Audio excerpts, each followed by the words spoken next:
भारत इतिहास संशोधक मंडळाचा उपक्रम पाक्षिक सभा, ज्याच्यामध्ये मंडळामध्ये येणारे अभ्यासक संशोधक हे त्यांना सापडलेले नवीन ऐतिहासिक पुरावे दस्तऐवज हे प्रकाशित करत असतात. त्यासाठी मंडळाने मंडळाच्या स्थापनेपासूनचे जे मंडळाचे काही उपक्रम आहेत यातला मंडळाचा हा एक अत्यंत महत्त्वाचा उपक्रम आहे.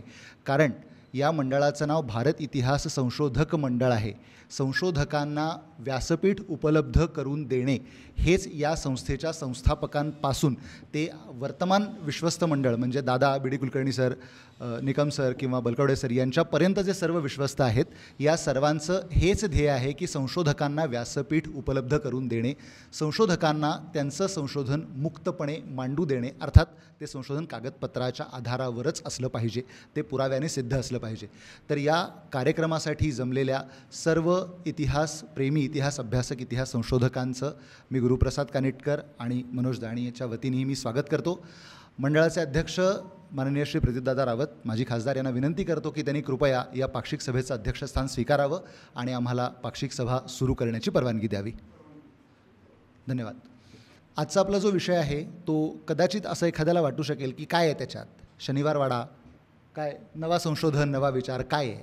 तर सुरुवातीलाच एक डिस्क्लेमर सांगतो की हे करण्याचा उद्देश असा आहे की मनोज अमेरिकेत असतो, आपल्यापैकी अनेक जणांना माहिती असेल, आणि मी इथं असतो. मनोज जेव्हा जेव्हा भारतात येतो तेव्हा गेली काही वर्ष आमचा हा परिपाठ आहे की आम्ही वाड्यात जातो आणि वाड्यात आम्हाला काही नवीन सापडतं आहे का, नवीन दिसतं आहे का, नवीन शोधता येतं आहे का याचा प्रयत्न करतो.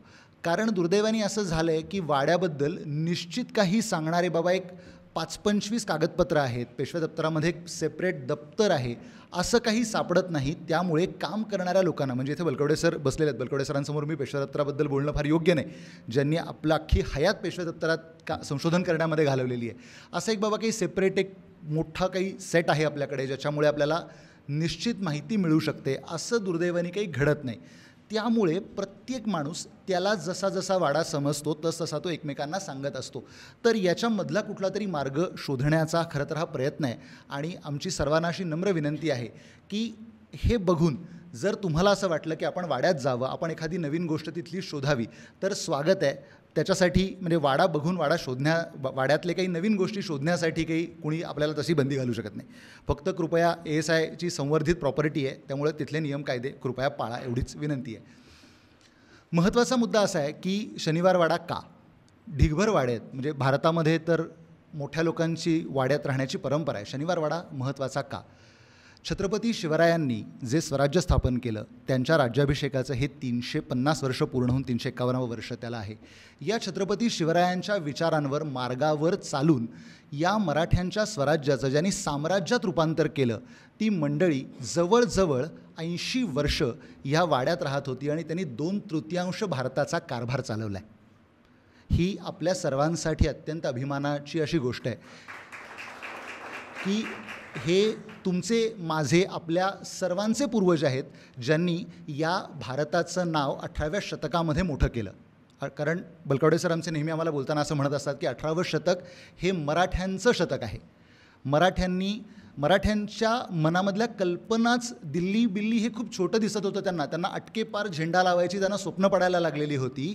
ही स्वप्न ज्यांना पडायला लागली होती, ज्यांच्याबरोबर त्यांना ती पडायला लागली होती, ती माणसं या जागेत राहत असत. एखादा माणूस असं म्हणू शकेल कदाचित की त्यात काय हो, काही विटेवर वीट रचली, कॉलमवर कॉलम रचला की त्याची काय इमारत होते, बिल्डिंग्स तयार होतात, मोठमोठी स्ट्रक्चर्स असतात. पण असं नसतं. कागदपत्रांमध्ये जी गोष्ट आपल्याला कदाचित समजू शकत नाही त्या गोष्टी आपल्याला त्या वास्तूत गेल्यावर कळतात. बी डी कुलकर्णी सर कदाचित अधिक चांगलं सांगू शकतील. एक जुना श्लोक आहे, जुनी आर्य आहे, केल्याने देशाटन पंडित मैत्री सभेत संचार करून शास्त्रग्रंथ अवलोकन मनुष्या चातुर्य येत असे फार. त्यामुळं जसं कागदपत्रांचं संशोधन करणं आवश्यक आहे तसं एखाद्या स्थळाला भेट देणं, क्षेत्रभेट देणं ही अत्यंत आवश्यक आहे.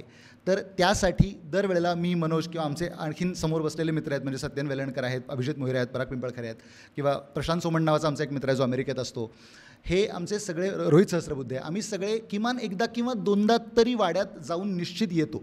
तर त्या संदर्भात मी आता विनंती करतो मनोजला की त्यांनी या विषयातल्या पुढच्या भागाबद्दल बोलावं आणि आम्ही दोघं आलटून पालटून वेगवेगळ्या त्यातल्या टप्प्यांवरती बोलणार आहोत. धन्यवाद. तर आपण आता सुरुवात करूया सभेला. तुम्ही जे सुरुवातीचे चित्र पाहताय ते मी तुम्हाला नंतर दाखवणार आहे, त्यामुळे आपण आता सुरुवात करूया. पराग, पुढे जाऊया.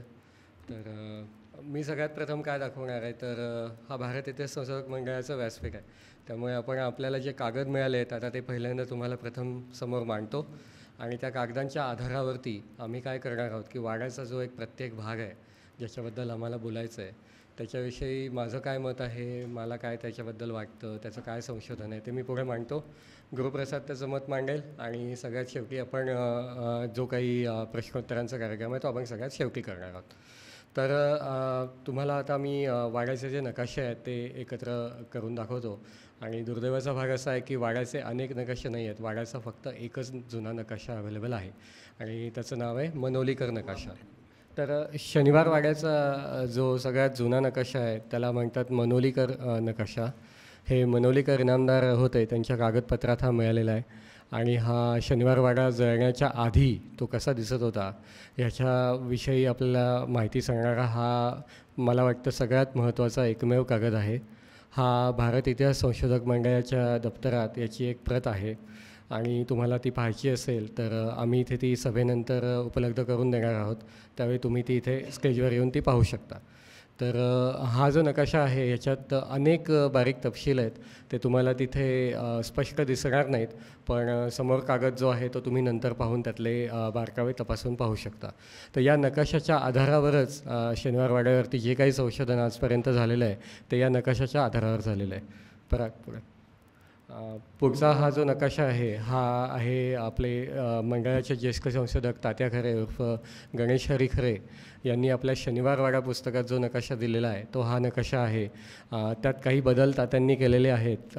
त्यांच्या पुस्तकात त्यांनी जे संशोधन मांडलेलं आहे त्याच्यानुसार त्यांनी मनोलीकर नकाशातच वेगवेगळे बदल करून हे पुढे मांडलेलं आहे. आणि मी त्यात जो थोडासा ऑरेंज कलरने जो भाग दाखवलेला आहे तिथे पक्क्या इमारती होत्या किंवा तो भाग कव्हर्ड होता, आजच्या भाषेत बिल्टअप एरिया होता, आणि जो भाग पांढरा आहे तो भाग मोकळा होता. अशा पद्धतीनं मी तिथे मार्किंग केलेलं आहे, त्यामुळे ते बिल्डिंग कुठे होत्या, रिकाम्या जागा कुठे होत्या हे समजणं थोडंसं सोपं जावं. परत आता हा जो नकाशा आहे हा नकाशा म्हणता येणार नाही, रेखाचित्र म्हणतील काही लोक ह्याला, पण हा आहे जेम्स वेल्सच्या डायरीतला नकाशा. आणि हा नकाशा मला 2016 साली Yale centre of British arts नावाचं एक म्युझियम आहे, ते येल युनिव्हर्सिटीच्या संलग्न आहे. तर त्यांच्याकडे जेम्स वेल्सच्या चित्रकाराची एक डायरी आहे. तर त्या डायरीमध्ये त्याने ऑगस्ट 1792 या महिन्याच्या एंट्रीखाली हे नोंदवून ठेवलेलं आहे. तर पुण्यातल्या पेशवे दरबारातलं जे गणेशोत्सवाचं समारंभ होता त्याला जेम्स वेल्सला आमंत्रण दिलं होतं आणि तो तिथे गेला. तर त्याने चित्रकार असल्यामुळे नेहमीच्या सवयीप्रमाणे त्या जागेचा नकाशा काढून ठेवलेला आहे. तर आपण ज्यावेळी गणेश महालाविषयी बोलू त्यावेळी तुम्हाला तो आणि हे जे आपल्यासमोर चित्र लावलेलं आहे त्याच्यातली आणि याच्यातली विसंगती दिसेल, त्यावेळी आपण त्याबद्दल अधिक बोलू. पण सध्या तरी तो गणेश महाल असा चौकोनी होता आणि त्यात वेगवेगळी लोकं उभी आहेत असं या नकाशात जेम्स वेल्सने दाखवलेलं आहे. आणि इंग्रजी भाषेत त्याच्यामागे त्याने कोण कुठे होतं, काय त्याचं महत्त्व आहे हे त्याने थोडक्यात खाली लिहिलेलं आहे. हे आता हा जो नकाशा आहे हा 1868 साली आहे आणि हा पुण्याचा अत्यंत महत्त्वाचा नकाशा आहे. हा टू द स्केल नकाशा आहे आणि ह्याच्यावरून तुम्ही अंतरं मोजली तर तुम्हाला आजची अंतरं आणि ही अंतरं तुम्हाला ती टॅली करता येतात. आणि ह्याच्यावरून जुन्या बिल्डिंगची हद्द कुठं होती किंवा मला वाटतं मला अविनाश सोनी सर म्हणले की आजच्या कॉर्पोरेशनने सुद्धा या नकाशाचा आधार घेऊन जुने रस्ते, जुन्या जागा यांचा शोध घेतलेला आहे. तर या अत्यंत महत्त्वाच्या नकाशात तुम्ही शनिवारवाड्याचे जे शेप बघताय तो शेप अगदी वेगळा आहे. म्हणजे मागच्या नकाशात जो शेप होता तो आणि हा शेप या एकमेकाला काही मेळ बसत नाही. तर सांगण्याचा मुद्दा असा की शनिवार वाड्यात गेली 150, 200, 250 वर्ष इतक्या प्रकारची बांधकामं झाली आहेत आणि इतक्या लोकांनी इतक्या वेगवेगळ्या प्रकारची इमारती तिथे बांधलेल्या आहेत की एक असं विजोड असं तिथे एक मिक्सचर तयार झालेलं आहे. म्हणजे तुम्हाला पाया पेशवेकालीन, मग त्याच्यावरची इमारत नानासाहेबकालीन, मग त्याच्यावरती विटा ज्या आहेत त्या ब्रिटिशकालीन आणि त्या विटामधलं सिमेंट जे आहे ते ASIचं, असं तुम्हाला त्यात एक अशी विचित्र पद्धतीचा, म्हणजे आमचे मित्र रोहित म्हणतात तसा एक चिवडा तयार झालेला आहे तिथे. त्यामुळे तो चिवडा सोडून पोहे कोणते, दाणे कोणते हे जे आहे हे फार मोठं काम आहे. आणि आम्हाला जसा वेळ मिळेल आणि आम्हाला जशी सवड मिळेल आणि आम्हाला जशी परवानगी मिळेल त्याच्यानुसार आम्ही ते सोडवण्याचा प्रयत्न करू. तर ही फक्त सुरुवात आहे, पण तुम्ही जर स्वतः वाड्यात गेलात तर तुम्ही त्याच्याकडे लक्ष द्या. आणि सगळंच काही वाड्यातलं आहे ते सगळं काही पेशवेकालीन नाही. मुळात पेशवेकालीन काळातही वाड्याची वेगवेगळी बांधकामं वेगवेगळे होतच होती. त्यामुळे नानासाहेबांच्या काळात जे होतं ते तो दुसऱ्या बाजीरावाच्या काळात नव्हतं, आणि दुसऱ्या बाजीरावाच्या काळात जे होतं ते ब्रिटिश काळात नव्हतं. त्यामुळे हे एक कंटिन्युअस स्थित्यंतर त्या वाड्यात कंटिन्युअस चालू होतं.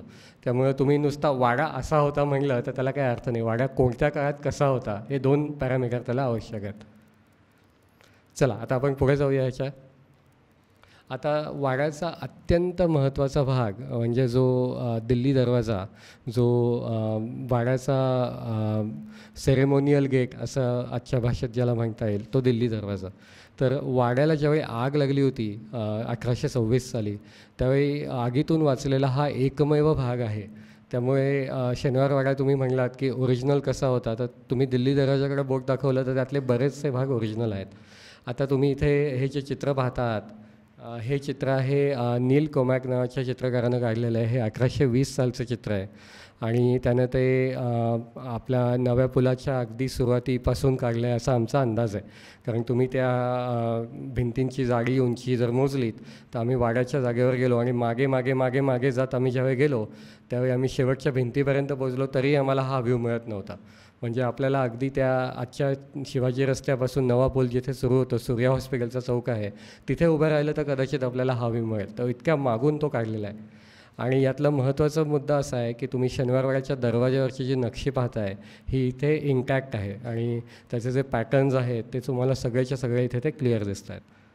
आता आपण पुढचं चित्र पाहूया. तुम्ही जर पाहिलं तर दरवाजाच्या आत नक्षी आहे.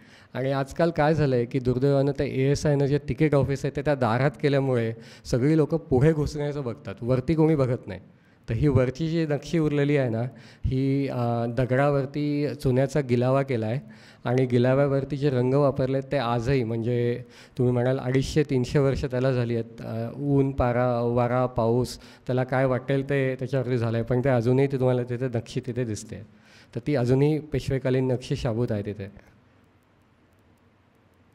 आता पुढची गोष्ट अशी की पेशव्यांच्या दरबारी एक नारोबाबाजी अभ्यंकर म्हणून होते.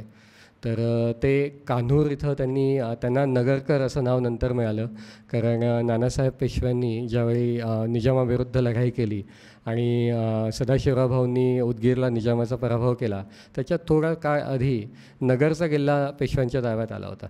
तर नगरच्या किल्ल्यावरती नारोबाबाजी अभ्यंकर त्यांना नानासाहेब पेशव्यांनी नेमलं आणि तेव्हापासून त्यांचं नाव आहे ते नगरकर पडलं. तर नगरकरांनी कान्हूर पठार इथं आपला वाडा बांधलेला आहे. तो पारनेरच्या वरती थोडासा आहे. तर त्याला प्रति शनिवार वाडा म्हणतात. आता ते का?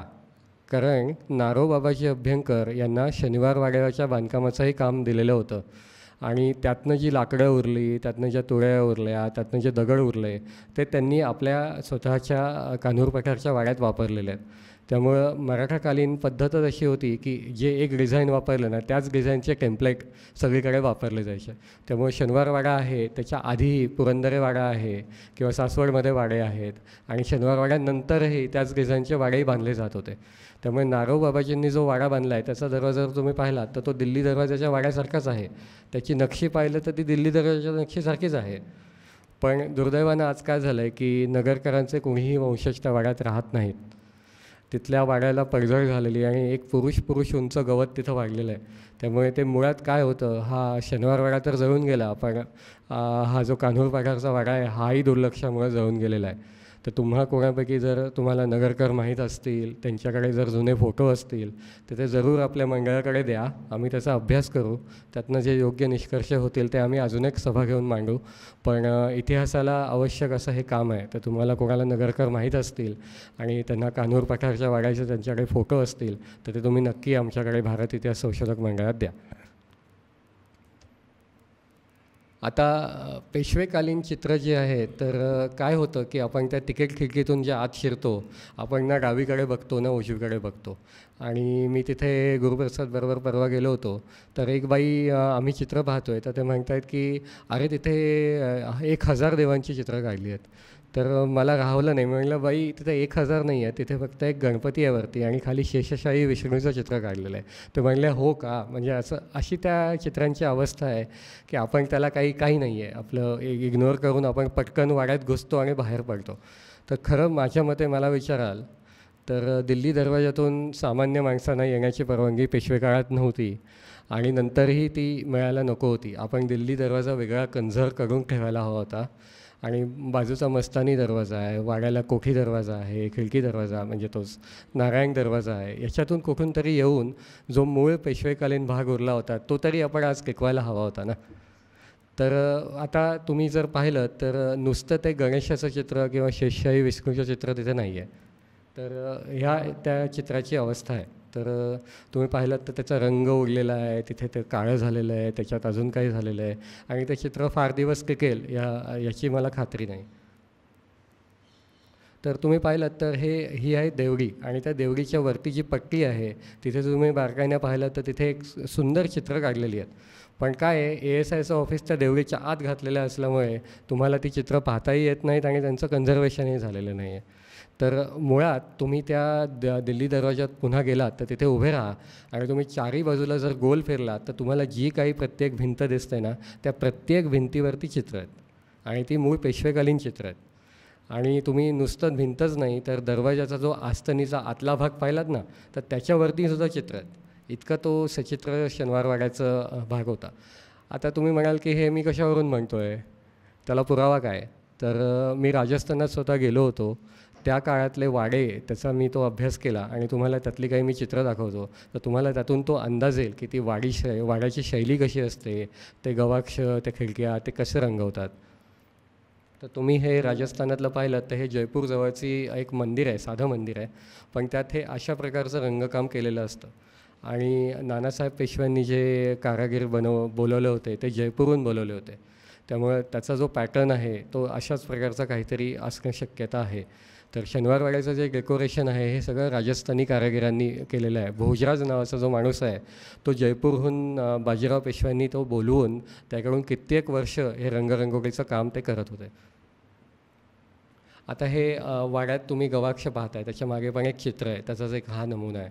पुढे आता हे शोभिवंत दरवाजे आहेत ह्याची कल्पना काही मराठाकालीन नाही आहे, ती राजस्थानातून आपण घेतलेली आहे. तर तुम्ही आमेरच्या किल्ल्यात कधी गेलात तर तिथे हा दरवाजा आहे आणि हा प्रोफेशनल दरवाजा आहे. म्हणजे हा काही तुम्ही तोफा मारला तर तो लढेलही, पण त्याचं मूळ काम जे आहे तो सजवलेला रंगीत दरवाजा असं असतं. तर ही जी कल्पना आहे ही राजस्थानातून नानासाहेब पेशव्यांनी घेतली असावी आमचा अंदाज आहे.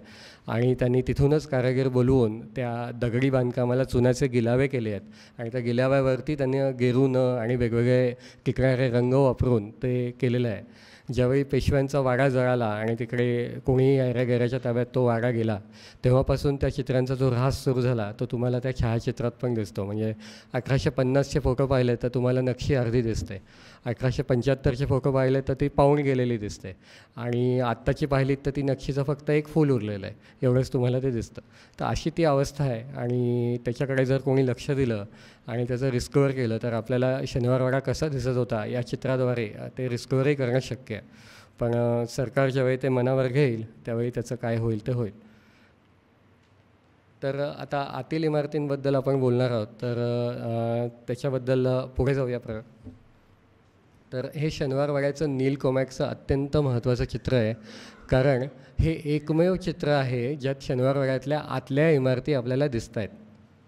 दुर्दैवानं नीलनं ते चित्र बाहेरून काढलं आहे सूर्या हॉस्पिटलपासून, पण आहे ते काही कमी नाही आहे. तर तुम्ही जर पाहिलं तर तुम्हाला ओरिएंट करण्यासाठी सांगतो की तुमच्या डाव्या हाताला जे दिसतं आहे तो दिल्ली दरवाजाचा एक बुरुज आहे. वरती जे असं तिरपं दिसतं आहे ते वरची तिरपी तटबंदी आहे, ती आजही आहे. आणि डावीकडे चित्रात जे नाही आहे पुढे तो मस्तानी दरवाजा आहे तिथे. तर इथे पाहिलं तर तुम्हाला आत 2 इमारती दिल्ली दरवाजाच्या वरती दिसत आहेत. एक आहे ती दिल्ली दरवाजावरचा जो नगारखाना आहे तो आजही आहे, पण दुसरा जो आहे ती वाड्याची मुख्य इमारत आहे आणि त्याचा जो 3रा मजला आहे तो तुम्हाला तिथे दिसतो आहे. तर तिसऱ्या मजल्याच्या कोपऱ्यात 2 टॉवर आहेत आणि याचं मी हे कल्पनाचित्र काढलं आहे ते जसं दिसत होतं त्याच्यानुसार. तर तुम्हाला निळ्या रंगात जे दाखवलं आहे तो चौकोनी टॉवर आहे आणि त्याच्यावरती जी अशी बिल्डिंग दिसते ती त्या गच्चीची ती साईड वॉल आहे आणि तिथून तुम्हाला एक काळ्या रंगाचा जो होल मागच्या चित्रात दिसला असेल तो त्या गच्चीवर जाण्याचा जिना आहे. तर आपल्याला यातून काही अनेक महत्त्वाच्या गोष्टी कळतात. एक, शनिवारवाडा 3 मजली होता, मुख्य इमारत. दुसरं, नाना फडणीसांनी जो दुमजली चौक होता तो बदलून तिमजली नवा गच्चीचा चौक केला असा या नकाशात उल्लेखच आहे. त्यामुळे 1785 साली ज्यावेळी नाना फडणीसांनी पुढल्या चौकाचं काम केलं त्यावेळी हा तिमजली चौक होता. हा जो कागदोपत्री पुरावा आहे त्याला हा प्रत्यंतर पुरावा चित्रातून मिळतो. आणि दुसरं असं की शनिवारवाड्यात जे 2 कोपऱ्यात जे 2 चौकोनी दिसत आहेत तिथे जिना असावा का असा आपल्याला एक तर्क तिथे करता येतो. म्हणजे कसं की 2 बाजूनी 2 जिने आणि तुम्ही जर पाहिलं तर शनिवारवाड्याच्या मुख्य जोत्याला 2 पायऱ्या आहेत. त्या दोन्ही पायऱ्या ज्या आहेत त्या एकदम कडेला नसून एक खण सोडून पायऱ्या आहेत. कारण जो शेवटचा खण आहे तिथे तो चौकोनी जिना आहे. म्हणजे तुम्ही जर जोत्या खालून वर चढलात की तुम्ही त्या जिन्यात पोचाल आणि त्या जिन्यानं तुम्ही तिसऱ्या मजल्यावर पोचाल. अशी सोय त्या काळात होती का हा एक महत्त्वाचा विचार करण्याचा मुद्दा आहे. तर हे आपल्यातले जे आर्किटेक्ट्स आहेत किंवा ज्यांना वास्तुशास्त्राचं ज्ञान आहे त्या लोकांनी यावर अधिक संशोधन केलं तर आपल्याला त्यातून अधिक माहिती बाहेर येऊ शकते. पराग. तर आता परत एकदा मागे जा पराग. हां, तर तुम्ही याच्यात एक खूपच ऑड स्ट्रक्चर आहे. तर तुम्हाला नोटीस झालं की नाही मला माहीत नाही, पण एक असं तुम्ही जर ती इकडची उजव्या बाजूची माझ्या उजव्या बाजूची तुमच्या डाव्या बाजूची इमारत पाहिलीत तर एक असं काहीतरी म्युन्सिपाल्टीच्या पाण्याच्या टाकीसारखं गोल काहीतरी ते दिसतं आहे. आणि आम्हाला आत्तापर्यंत याच्यामागे हां, तर तिथे ते जे गोल तुम्हाला दिसतं आहे हे काय असावं. आता याचं समाधानकारक उत्तर आम्हाला कोणाकडूनही मिळालेलं नाही आहे. फक्त एक प्रशांत कुलकर्णी म्हणून आहेत तर त्यांनी असं सजेस्ट केलं आहे की पक्षी जे असतात त्यांना घरटं बांधण्यासाठी किंवा त्यांना खाद्य देण्यासाठी अशा प्रकारचं स्ट्रक्चर बनतं.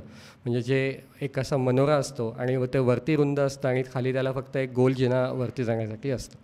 तर अशा प्रकारचं स्ट्रक्चर नाना फडणीसांनी बनवलं असावं का. कारण सवाई माधवरावांना अत्यंत प्राण्यांचं आवड होती. त्यांनी काळवीट शिकारखाना पर्वतीचं जे आपलं पेशवे पार्कचं जे पहिलं संग्रहालय आहे प्राण्यांचं ते नाना फडणीसांनी सवाई माधवरावासाठी बनवलेलं होतं. तर पक्ष्यांसाठी त्यांनी असं काय केलं असावं का हा एक तर्क आहे. पण आता काय आहे की तर्काला जोपर्यंत प्रत्यंतर पुरावा मिळत नाही तोपर्यंत आपण त्याबद्दल बोलू शकत नाही. पण हे एक आमचा जो विचार आहे तो लोकांपुढे मांडणं आवश्यक आहे. म्हणजे त्याच्यात कोणी पुढे काही संशोधन केलं तर त्यातून आपल्याला कागदपत्र बाहेर येतील किंवा त्यातनं काही अधिक माहिती आपल्याला नवीन सांगता येईल. आता मस्तानीचं निवासस्थान याच्याविषयी गुरुप्रसादने बराच विचार केलेला आहे तर तो तुम्हाला त्याचे विचार त्याच्याबद्दल सांगेल. मस्तानीचं निवासस्थान आता आपल्याकडे काय झालं आहे दुर्दैवाने बाजीरावाचं कर्तृत्व राहिलं आहे बाजूला आणि मस्तानीबरोबरच त्याचा संबंध जास्त जोडला गेला आहे. वास्तविक पाहता त्याचा इतिहास काहीतरी भलताच आहे आणि आपल्याला काहीतरी दाखवला जातो की आपण काहीतरी कल्पना करतो भलतीच. याचं एक साधं कारण आहे. एक असतं युद्धस्य कथा हा रम्या. युद्धाची कथा ऐकायला सगळ्यांना अत्यंत गोड वाटते कारण अत्यंत सुंदर आहे. त्यात काहीतरी अत्यंत एक्साइटिंग असं दर मिनिटाला दर सेकंदाला घडत असतं.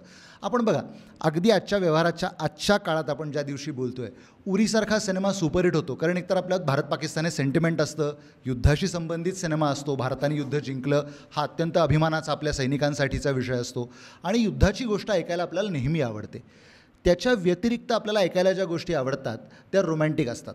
म्हणजे उदाहरणार्थ अगदी व्यवहारात बोलायचं झालं तर शाहरुख खानचे सिनेमे हे आपल्याला बघायला ऐकायला अत्यंत आवडतात. अरे वा सुंदर एक हिरो आहे एक हिरोईन आहे आणि त्यात आता वाईट शब्द बोलतो हा संसदीय शब्द नाही आहे मला माहिती आहे म्हणजे मेंद्रे सर क्षमा करा मला पण हा मला व्यवहारात दुसरा चांगला वापरायला शब्द नाही. परंतु जर एक्स्ट्रा मरायटल काहीतरी असेल तर ते ऐकायला तर म्हणजे घरादारातली कामं धंदे सोडून लोक ते ऐकायला बसतात. एक दुसरी गोष्ट ही सगळी घटना संपली आहे 1740ला. आज आपण बोलतो आहे 2024. आता त्यात पाणी घालून घालून घालून नसलेल्या गोष्टी म्हणजे एखाद दिवशी तर मला असं मी कधीतरी गमतीनं आमच्या मित्रांना बोलताना म्हणतो की बाजीराव आणि मस्तानी खरोखर येऊन म्हणतील बाबा माफ करा असं काही झालेलं नव्हतं. काय झालं होतं ते एकदा बसा आम्ही तुम्हाला सांगतो हवं तर रेकॉर्ड करून घ्या आणि सगळ्यांना ऐकवा. मुळात मस्तानी ही बाजीरावाच्या किंवा पेशव्यांच्या संबंधामध्ये कशी आली याचा संबंध हा बाजीराव बुंदेलखंडामध्ये गेला होता ह्याच्याशी आहे. येताना ती 33 लाखाचा मुलूक घेऊन आली आणि त्यावेळेला पंतप्रधानाला राज्यावरचं कर्ज फेडण्यासाठी 33 साधा विचार करा, आमच्यासारखी छोटी माणसं आहेत, 10-15 लाखाचं कर्ज आहे आमच्यावर होम लोन, आम्हाला झोप लागत नाही रात्री. 33 लाखाचं कर्ज जर 1735-36 साली जर राज्याच्या डोक्यावर असेल तर राज्याच्या पंतप्रधानाच्या डोक्यावर त्याचं केवढं ओझं असेल. आणि त्यासाठी हे जर का पायात लोढणं बांधून घ्यावं त्याला लागलं असेल तर त्याला राजकीय कारणासाठी त्याचाही आत्यंतिक नाईलाज आहे. हा त्यातला मुळातला इतिहासाचा म्हणून विषय आहे. आता आजच्या काळात जेव्हा सुद्धा आपण बोलतो त्या काळामध्ये सुद्धा जर का जातीयतेच्या भिंती इतक्या घट्ट आहेत तर त्या 250-300 वर्षापूर्वी किती घट्ट असतील याची कल्पना करा. ब्राह्मणांच्यामध्ये चित्पावन देशस्थ विवाह होत नसत. त्या काळात हिंदू मुसलमान तर कल्पनाच करू शकत नाही आपण. आणि साधा विषय होता, त्या काळामध्ये एखाद्या पुरुषांनी अनेक लग्न करणं हा अडचणीचा विषय नव्हता. अंगवस्त्र असणं किंवा नाटकशाळा असणं हाही काही त्या काळातला अडचणीचा विषय नव्हता. भांडणाचा विषय कधी आला, जेव्हा बाजीरावांनी हे सांगितलं की मी मस्तानीला घरात आणून ठेवणार. त्यावेळेला आता राजकीय लोकांच्या अडचणींना आमच्यासारख्या सामान्य माणसांपेक्षा प्रचंड मोठ्या वेगळ्या असतात. जी माणसं राज्यकर्ती असतात ना त्यांच्या अडचणी आमच्यासारख्या नसतात. का हे सांगतो तुम्हाला, एक तर मुळात भट हे म्हणजे चित्पावन सगळे लोक एका फटक्यात वरती आले आणि ते प्रचंड मोठे झाले. त्याच्यामुळे त्यांना विरोधक खूप शाहू महाराजांचे कान भरणारे लोक त्याच्यापेक्षा अधिक. आता कुठे आपल्याला यश मिळायला लागलं आहे, ही सगळी सत्ता मराठ्यांची उत्तरेमध्ये सगळीकडे स्टेबल व्हायला लागली आहे. ह्या काळामध्ये असं काही झालं आणि दुर्दैवाने जर शाहू महाराजांचे जाऊन कोणी कान भरले तर हे सगळं जाईल आणि आपल्याला परत दंडाराजपुरीची देशमुखी गाठायला लागेल. कदाचित ती राहील का नाही देवाला माहिती. यासाठी कुटुंबियांचा विरोध म्हणजे राधाबाईंचा विरोध होता. कारण राधाबाई ह्या अत्यंत कर्तबगार होत्या स्वतः, इन हर ओन राईट्स. त्यांनी काय पाहिलेलं नाही मला सांगा राधाबाईंनी. हे सगळं सांगतो ह्या जागेच्या बॅकग्राऊंडसाठी सांगतोय. मस्तानीचा महाला वाड्यात कुठपर्यंत आला नाही तर तुम्ही म्हणाल काय प्रवचन सांगतो ह्या. त्याच्यासाठी हे तुम्हाला सांगतो, राधाबाईंनी काय बघितलेलं नाही हो. दंडाराजपुरीच्या देशमुखाची सून, दंडाराजपुरीच्या देशमुखाची बायको, तिथून शून्य झालेला बाळाजी विश्वनाथ, मराठ्यांच्या राज्यात नोकरीला आलेले बाळाजी विश्वनाथ धनाजी जाधवकडे सरसुभेदार होतात पुण्याचे, आजच्या छत्रपती संभाजीनगरचे, म्हणजे त्या काळात त्याचं नाव औरंगाबाद म्हणजे सुबा खुजिस्ता बुनियाद असं त्याचं इतिहासातलं कागदोपत्री नाव मुघल काळातलं. त्याचे ते सरसुभेदार होतात. छत्रपती शाहू महाराज ज्या वेळेला 1707 साली औरंगजेब मेल्यानंतर सुटून महाराष्ट्रात येतात तेव्हा हेच छत्रपती संभाजी महाराजांचे पुत्र आहेत आणि राज्याचे खरे वारस आहेत अशी बाजू ज्या पहिल्या टप्प्यातल्या लोकांना पटली त्यातले एक बाळाजी विश्वनाथ असतात. आणि तिथून पुढे एका नाट्यमय घटनेच्या नंतर ते मराठ्यांच्या राज्याचे पंतप्रधान होतात. या बाळाजी विश्वनाथाच्या राधाबाई या पत्नी आहेत.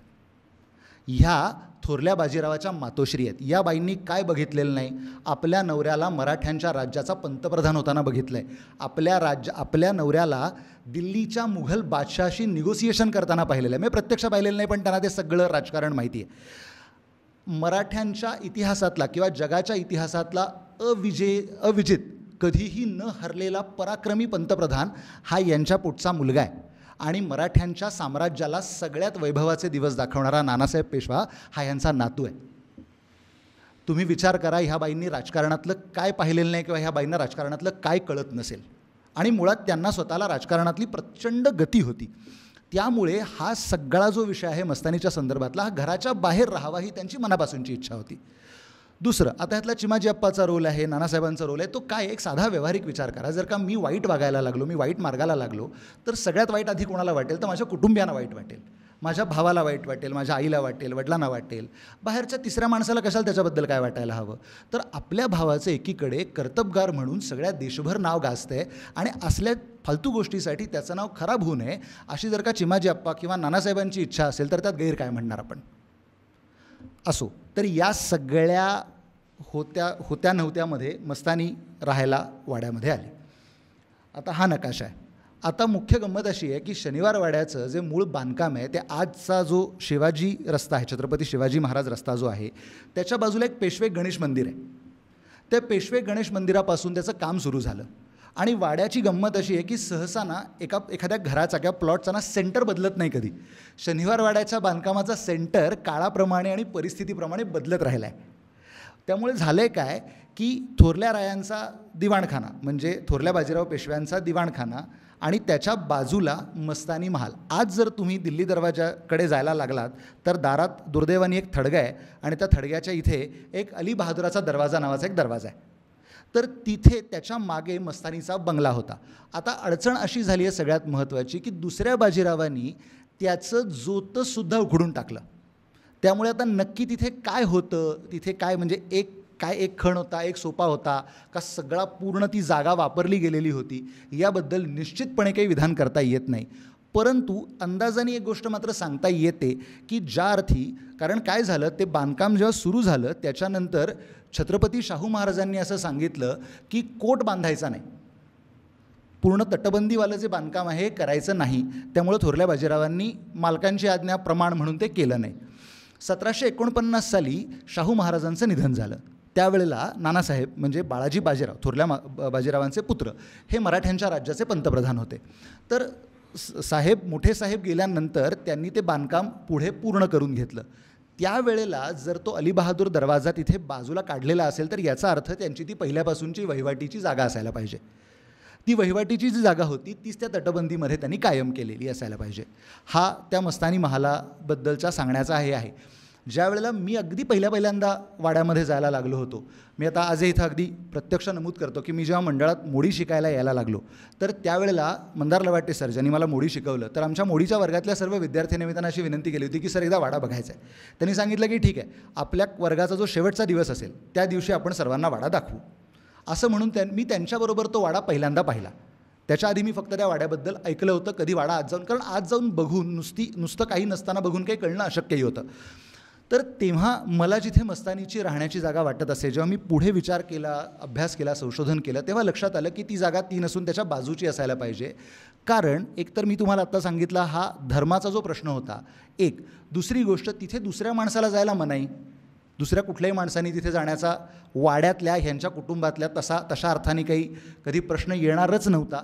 सगळी वहिवाट ही मस्तानीची वेगळी काढून दिलेली असायला पाहिजे. परंतु पुढे एक गोष्ट मात्र झाली.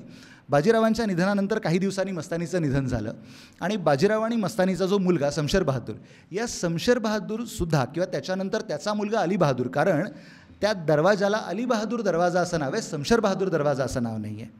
तर ही सगळी मंडळी तिथेच राहत असायला पाहिजेत, कारण म्हणून त्या दरवाजांना ती नावं कायम झालेली आहेत. कारण पुढे इंग्रजांच्या काळातसुद्धा, कारण हा नकाशा जर इंग्रजांच्या आमदनीतला असला, मूळ दाखवलेला जो मगाशी, तरीसुद्धा त्या दरवाजांची नावं काही फारशी बदललेली दिसत नाही आहेत.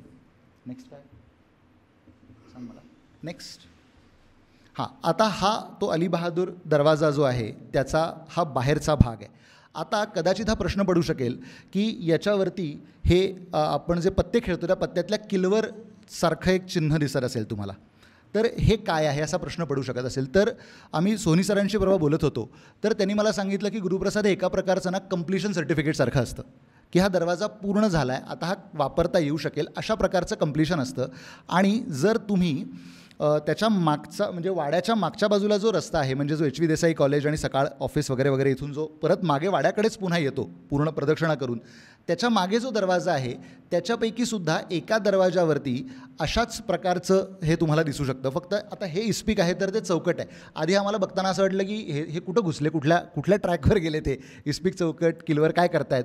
पण ते त्यांनी सांगितलं की नाही ही फक्त designs for the sake of designs आहेत. याला असा काही भयंकर मोठा म्हणजे काही धार्मिक किंवा अशा कुठल्याही अर्थाचा त्याला काही असा अर्थ नाही आहे अशा प्रकारचा, पण हे कंप्लिशनसाठी आहे की हा दरवाजा सेफ आहे वापरण्यासाठी. नेक्स्ट, आता फडाचा चौक हा महत्त्वाचा भाग वाड्याचा सगळ्यात, याच्याबद्दल मी मनोजला विनंती करतो की त्यांनी त्याच्याबद्दल बोलावं. फडाचा चौक कसा होता तर तुम्ही हा प्रति शनिवार वाडा पाहिलात तर तुम्हाला त्याचा अंदाज येईल. आता जो असा वाकडा बांबू लावला आहे तो पालखीचा बांबू आहे, तिकडे लक्ष देऊ नका, पण पालखीच्या बांबूची 2 टोकं पहा. त्याच्या एका बाजूला एक खण आहे आणि दुसऱ्या बाजूला एक खण आहे, आणि मधले खांब पाहिलेत तर ते त्या 2 खणांना जोडणारी एक काही अशी फ्लोअर लेवल नाही आहे, पण त्याचे खांब आहेत ते डायरेक्ट खाली गेलेले आहेत. आणि तुम्ही जर शनिवार वाड्यातला चाफेखण पाहिला तर तो अगदी असाच आहे. तिथेही 3 खांब आहेत, तिथेही गोलाकार त्याचे जे वासे आहेत ते गोलाकार आहेत, आणि ते जे आहेत ते असे दिसत असतील का, हा एक त्यातला महत्त्वाचा भाग आहे. कारण जे नारोबाबाजी नगरकर आहेत त्यांनीच याच्यावरती ते काम केलेलं आहे. हा जो आहे हा त्याचाच दुसरा व्ह्यू आहे आणि तिथे तुम्हाला दोन बाजूला दोन खण आणि मध्यभागी तो जो आहे तो माझघराकडे जाण्याचा रस्ता, असं ते स्ट्रक्चर तुम्हाला इथे दिसतं आहे. तर आता मला एक गोष्ट इथे आठवली म्हणून सांगतो की अनेक परप्रांतीय लोक बाहेरून किंवा पुण्याबाहेरून वाडा पाहायला येतात आणि फार मोठ्या अपेक्षेनं ते आत घुसतात की पेशवा का पॅलेस देखेंगे वगैरे वगैरे. मग आत जातात आणि म्हणतात ये तो गार्डन आहे आणि मग इकडे तिकडे फिरतात. मग तिकडे त्यांना ते फणसाचं झाड दिसतं, मग त्या झाडाच्या शेजारी राहून ते तिथे फोटो काढतात. तर ज्या मराठ्यांनी एका काळी दिल्लीवर राज्य केलं, सदाशिवराव भाऊंनी दिल्लीचं तख्त फोडलं आणि तिथे जिथे मराठ्यांची मसनद जिथे होती, पेशव्यांची मसनद जिथे होती, त्या जागेवरती कुणी उभं राहून थुंकतं काय, कचरा काय फेकतात, काही लोक फणसाबरोबर फोटो काढतात. हे वाड्याची अवस्था आज आपण काय करून ठेवली आहे? त्याला आपण काही पावित्र्य, काही तिथे योग्य ठिकाणी जिथे पेशव्यांनी बसून हिंदुस्थानचा कारभार पाहिला त्या जागेला आपण काही कंजर करणार आहोत का नाही, याचं मला खरोखर खंत वाटली. असं पुढे जाऊया. तर आता वाड्याचा अजून एक भाग आहे जो नकाशातही दाखवलेला आहे आणि तिथे तो आपल्याला तो प्रत्यक्षही दिसतो, तो म्हणजे चिमणवाड. तर हे जे आहे 1919चा हा फोटो आहे, हा खूप दुर्मिळ आहे. पण तुम्ही तिथे पाहिलं तर कॉर्पोरेशनच्या तर्फे आज जे कौलारू बांधकाम जे केलेलं आहे ते तिथे मुळात नव्हतं. आणि तुम्ही जर आता इथे पाहिलं तर या फोटोमध्ये अगदी क्लिअर आहे की त्या भिंतीतल्या ज्या 5 कमानी आहेत तिथे बसायचं आणि समोर चिमणबागेचा व्ह्यू बघायचा, असं ते स्ट्रक्चर आहे. आणि हे पूर्वाभिमुख आहे, म्हणजे तुम्ही सकाळी सूर्य उगवला की सकाळची ऊनं बरोबर तुमच्या पायाशी तिथे येणार आहेत. आणि तिथे जर तुम्ही ती कमानी पाहिल्यात तर त्या कमानीच्या खाली कड्या आहेत, त्या कड्यांमध्ये कनाती अडकवून वरती आडोसा करून तिथे मध्यभागी तुम्ही पेशवा बसत असावा.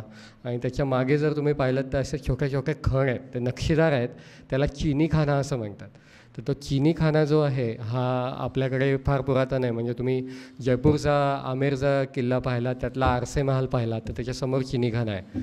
नंतर विजापूरचं तुम्ही असर महाल पाहिला, तिथे चिनी खाना आहे. नंतर मोगलांचे तुम्ही अलाहाबाद, दिल्ली, आग्रा, लाहोर हे सगळे किल्ले पाहिलेत, तिथे भिंतीत चिनी खाना आहे. सूरजमल जाटाचा तुम्ही गीगचा किल्ला पाहिला, त्याचं भरतपूरचे किल्ले पाहिलेत, त्याचे इतर किल्ले पाहिलेत, तर त्याच्याही वास्तुशैलीमध्ये चिनी खाना आहे. तर चिनी मातीची जी भांडी होती ती काळात फार दुर्मिळ होती, तर ती डेकोरेशनसाठी मागे ठेवायची अशी पद्धत आहे. आणि तुम्हाला जी शहाजहानची चित्रं दिसतात किंवा आलमगीर नावातली चित्रं दिसतात त्यात तुम्हाला मागे तो चिनी खाना दिसतो. तर चिनी खाना, नंतर त्यात ते बांबूनं लावलेल्या त्या कपड्यांच्या कनाती. आणि कपडा त्या काळात फार महाग होता, म्हणजे तुम्हाला आश्चर्य वाटेल की मास प्रोड्यूस होण्याच्या आधी कपड्याचं अत्यंत किमती असं कपडे मानले जायचे. म्हणजे पेशवे काळात बलकवडे सर तुम्हाला सांगतील की कपड्यांमध्ये पगार दिल्याची उदाहरणं आहेत, की कपड्याचे तागे पगार म्हणून देत असत. अशा प्रकारची उदाहरणं तुम्हाला जमा खर्चामध्येही आढळतील. तर हे जे मूळ वैभव होतं ते तुम्हाला आता त्या कौलारू इमारतीमुळे ते सगळं तिथे नाहीसं झालेलं आहे. पण ही जी मूळ स्ट्रक्चर होतं ते तुम्हाला दिसेल. आणि अजून एक महत्त्वाचा मुद्दा असा इथे की तुम्ही जर पाहिलं तर तिथे सिमेट्री आहे. म्हणजे तिथे जो दरवाजा आहे, जो खिडकी दरवाजा किंवा कोठी दरवाजा, त्याला पालखी दरवाजा असं म्हणतात, तो दरवाजा नारायणरावाच्या काळात केलेला आहे. त्याच्या आधी जो उजव्या बाजूचा दरवाजा आहे तसाच सिमेट्रिक डाव्या बाजूचा दरवाजा होता. आणि तुम्ही तिथे पाहिलं तर त्याला चुन्याचा गिलावा केलेला आहे आणि त्या गिलाव्यामध्ये मोल्डिंग बनवून प्रॉपर जयपूर स्टाईलने त्याला प्रॉपर दरवाजाच्या आधी फॉल्स दरवाजा केलेला आहे. तर त्या पद्धतीचा दरवाजा डाव्या बाजूलाही होता, उजव्या बाजूलाही होता, कारण काय सिमेट्रिक. तर तुम्ही त्या वाड्याचा लेआउट पाहिलात ना तर तुम्हाला एक गोष्ट नक्की जाणवेल की एक चौरस आवार, मध्यभागी कारंजं आणि त्याला सिमेट्री पाहिलेली असते नेहमी. म्हणजे जे काही डाव्या बाजूला आहे तेच एक्झॅक्ट उजव्या बाजूला तुम्हाला ते दिसेल. आणि मध्यभागी हौद आणि कारंजं हे अगदी ठरलेलं आहे. आता तुम्ही हे चिमणबागेचं नाही पण एक हैदराबादचे पॅलेस कसे होते तर ते पाहताना मला हे चित्र सापडलं. आणि तुम्ही मध्यभागी जर पाहिलं तर हे बगीच्याचा एक नमुना आहे. म्हणजे मध्ययुगीन दाक्षिणात्य पद्धतीचा जो बगीच्याचा नमुना आहे तो हा असा आहे. तर मध्यभागी हौद करायचा, त्यात मासे सोडायचे, त्याच्या आजूबाजूला शोभिवंत फुलं लावायची, अशा पद्धतीचा हा एक लेआउट आहे. आणि त्याच्यासमोर एक बारादरी आहे. तर ती बारादरीमध्ये बसून हवा खायची त्या काळातला विरंगुळ्याचा एक भाग होता. आणि त्या काळातलं हे एक प्रातिनिधिक चित्र म्हणून शनिवारवाड्यातलं ते कसं असावं ते तुम्हाला थोडं डोळ्यासमोर उभं राहावं म्हणून हे चित्र मी तिथे टाकलेलं आहे. आता वेळ पाहता वाड्याचा पुढचा भाग आहे तो आपण कव्हर करायला सुरुवात करूया. तो म्हणजे अत्यंत महत्त्वाचा असा गणेश महाल. तर गणेश महालाचं इथे एक हे चित्र लावलेलं आहे. हे चित्र मुळात आपल्याकडे अशी एक काही लोकांची समजूत असते की हे चित्र मूळ बरहुकूम काढलेलं आहे. म्हणजे गणेश महाल जो होता तो एक्झॅक्ट असाच होता आणि त्याच्यानुसार ते काढलेलं आहे. तर मला तुम्हाला सांगायचं आहे की हे चित्र मूळ बरहुकूम नाही. हे जे चित्र आहे हे जेम्स वेल्सने काढायला ज्यावेळी सुरुवात केली त्यावेळी त्याला हे चित्राचं जे कमिशन होतं ते तुम्हाला माहीत असेल की सर चार्ल्स मॅलेक नावाचा इंग्रजांचा जो वकील होता तो पुण्यात होता आणि त्या वकिलानं हे कमिशन चित्र काढायचं जेम्स वेल्सला दिलेलं होतं. तर जेम्स वेल्स ज्यावेळी पुण्यात होता त्यावेळी त्याने हे सवाई माधवरावांची आकृती, मॅलेकची आकृती, नाना फडणीसांची आकृती हे सगळं काढायला सुरुवात केली होती. पण दुर्दैवानं त्याच्यानंतर हे चित्र पूर्ण होण्याआधीच जेम्स वेल्स मरण पावला आणि त्यामुळे काय झालं की त्याने जी स्केचेस केली होती ती त्याच्या सहाय्यक मेबॉन नावाचा त्याचा एक सहाय्यक होता. तर त्याकडे ती जेम्स वेल्सची स्केचेस होती. आता मॅलेकला प्रश्न पडला की आपण ह्याला कमिशन दिलं पण हा माणूस तर मेला, आता काय करायचं. तर त्या काळात उत्तर भारतात एक गॅनियल्स नावाचा चित्रकार होता. तो गंगेच्या वरती प्रवास करत होता. आग्रा ते कलकत्ता असा तो प्रवासात होता. तर त्याने प्रवासात भारताची अनेक चित्रं काढलेली आहेत आणि ती प्रख्यात आहेत. तुम्हाला कधी मिळाली तर ती गुगलवरती तुम्हाला ती मिळतील, ऑनलाईन आहेत. तर त्या चित्रकाराला चार्ल्स मॅलेकने हे काम दिलं की वेल्सने जे अर्धवट सोडले ते तू पूर्ण कर.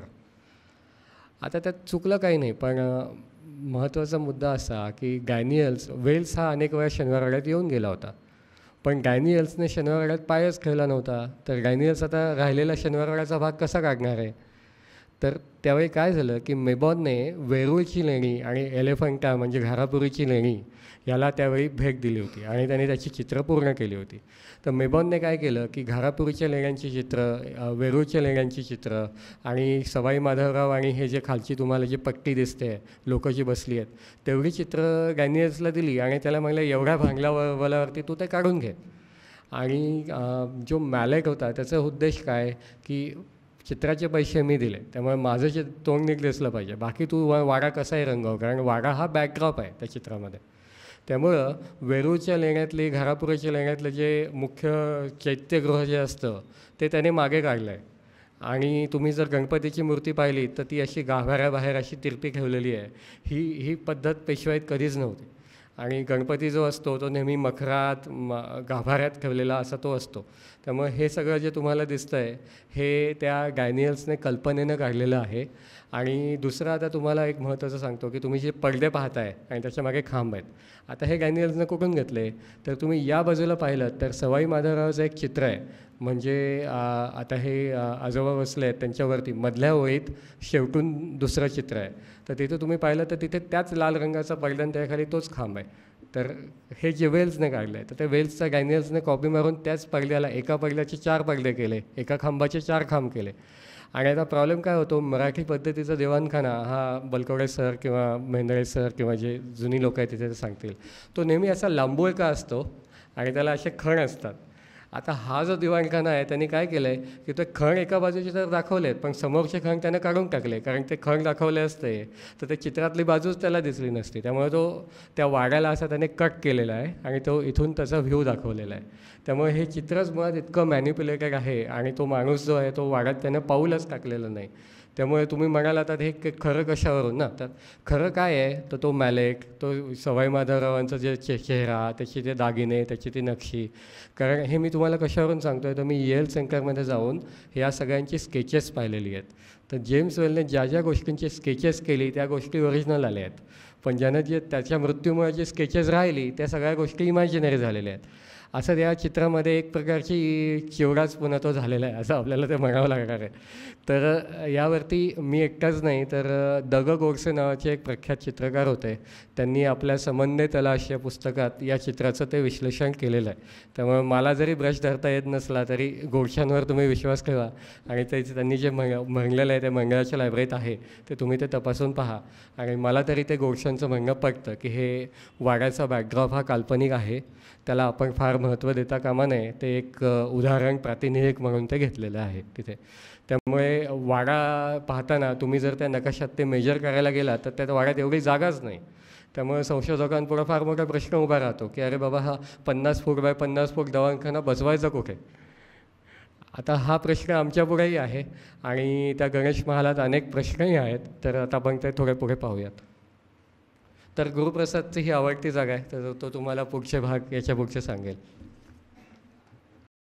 असं काही नाही आहे आवडती जागा, फक्त काय आहे, आपल्या पूर्वजांनी जिथं बसून राज्य केलं त्या जागेवरती मला प्रेम आहे. म्हणजे सर, रायगडाच्या जिथं महाराज बसत असत त्या जागेवर जितकं माझं प्रेम आहे तितकंच माझ्या या जागेवरती प्रेम आहे, एवढाच त्याचा मर्यादित अर्थ आहे. हां, हो, नाहीतर काय हल्ली लोकांना एक्सप्लेन करायला लागतं. मगाशी जेव्हा आपण बोलत होतो तर आमचा असा अंदाज आहे, जे सगळं आम्ही बघत होतो किंवा हे करत होतो त्याच्यावरनं तो जो महाल आहे, म्हणजे जिथं दरबार, जिथं मसनद असे, ती जागा ही पूर्वाभिमुख असायला पाहिजे. ते असण्याची लॉजिकल एक्सप्लेनेशन्स दोनच असू शकतात. जर तो ग्राउंड फ्लोअरला असेल तर मगाशी आपण जे चित्र बघितलं, जे दुर्मिळ चित्र बघितलं, जिथे तो जिथे 5 कमानीवालं जे स्ट्रक्चर आहे, ज्याच्यामध्ये चिमणबाग अशी एक बाग आहे. आता गंमत काय आहे की ASIवाले खूप जास्त मोठे संशोधक असल्यामुळे ते अत्यंत विनोदी पाट्या लावतात. चिमणाजी पेशवा याची ती बाग, सर शपथ सांगतो अशी खरंच बाग लावली आहे, अशी पाटी लावली आहे. आणि ना, मी सगळा इतिहास उलटा सुलटा दोन्ही बाजूनी बघितला तर चिमणाजी पेशवा असा पेशवा कोण आहे? एक जो होता दुसऱ्या बाजीरावाचा भाऊ, पण दुसरा चिमाजी होता तो. पण दुसरा महत्त्वाचा प्रॉब्लेम असा आहे त्याच्यात हे सगळं फिक्स करताना की तो मुळात इतका कमी काळ होता आणि तो ज्या काळात होता तो काळ इतका हॉस्टाईल होता.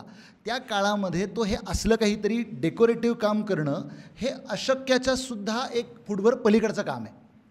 हा असला तर मग कोणाचा असू शकेल? तर चिमाजी अप्पा म्हणजे थोरल्या बाजीरावांचे बंधू.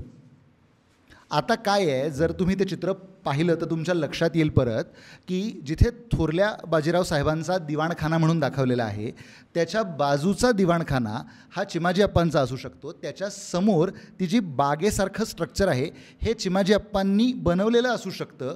तिथे त्यांच्या कुटुंबातल्या त्यावेळेला ज्या कोणी महिला असतील त्यांच्यासाठी आता काय आहे, त्या काळामध्ये थँकफुली एकता कपूरचा जन्म झालेला नव्हता, त्यामुळं महिला आपापसात गप्पा मारू शकत असत आणि बरे विचार एकमेकांशी शेअर करत असाव्यात असा माझा अंदाज आहे.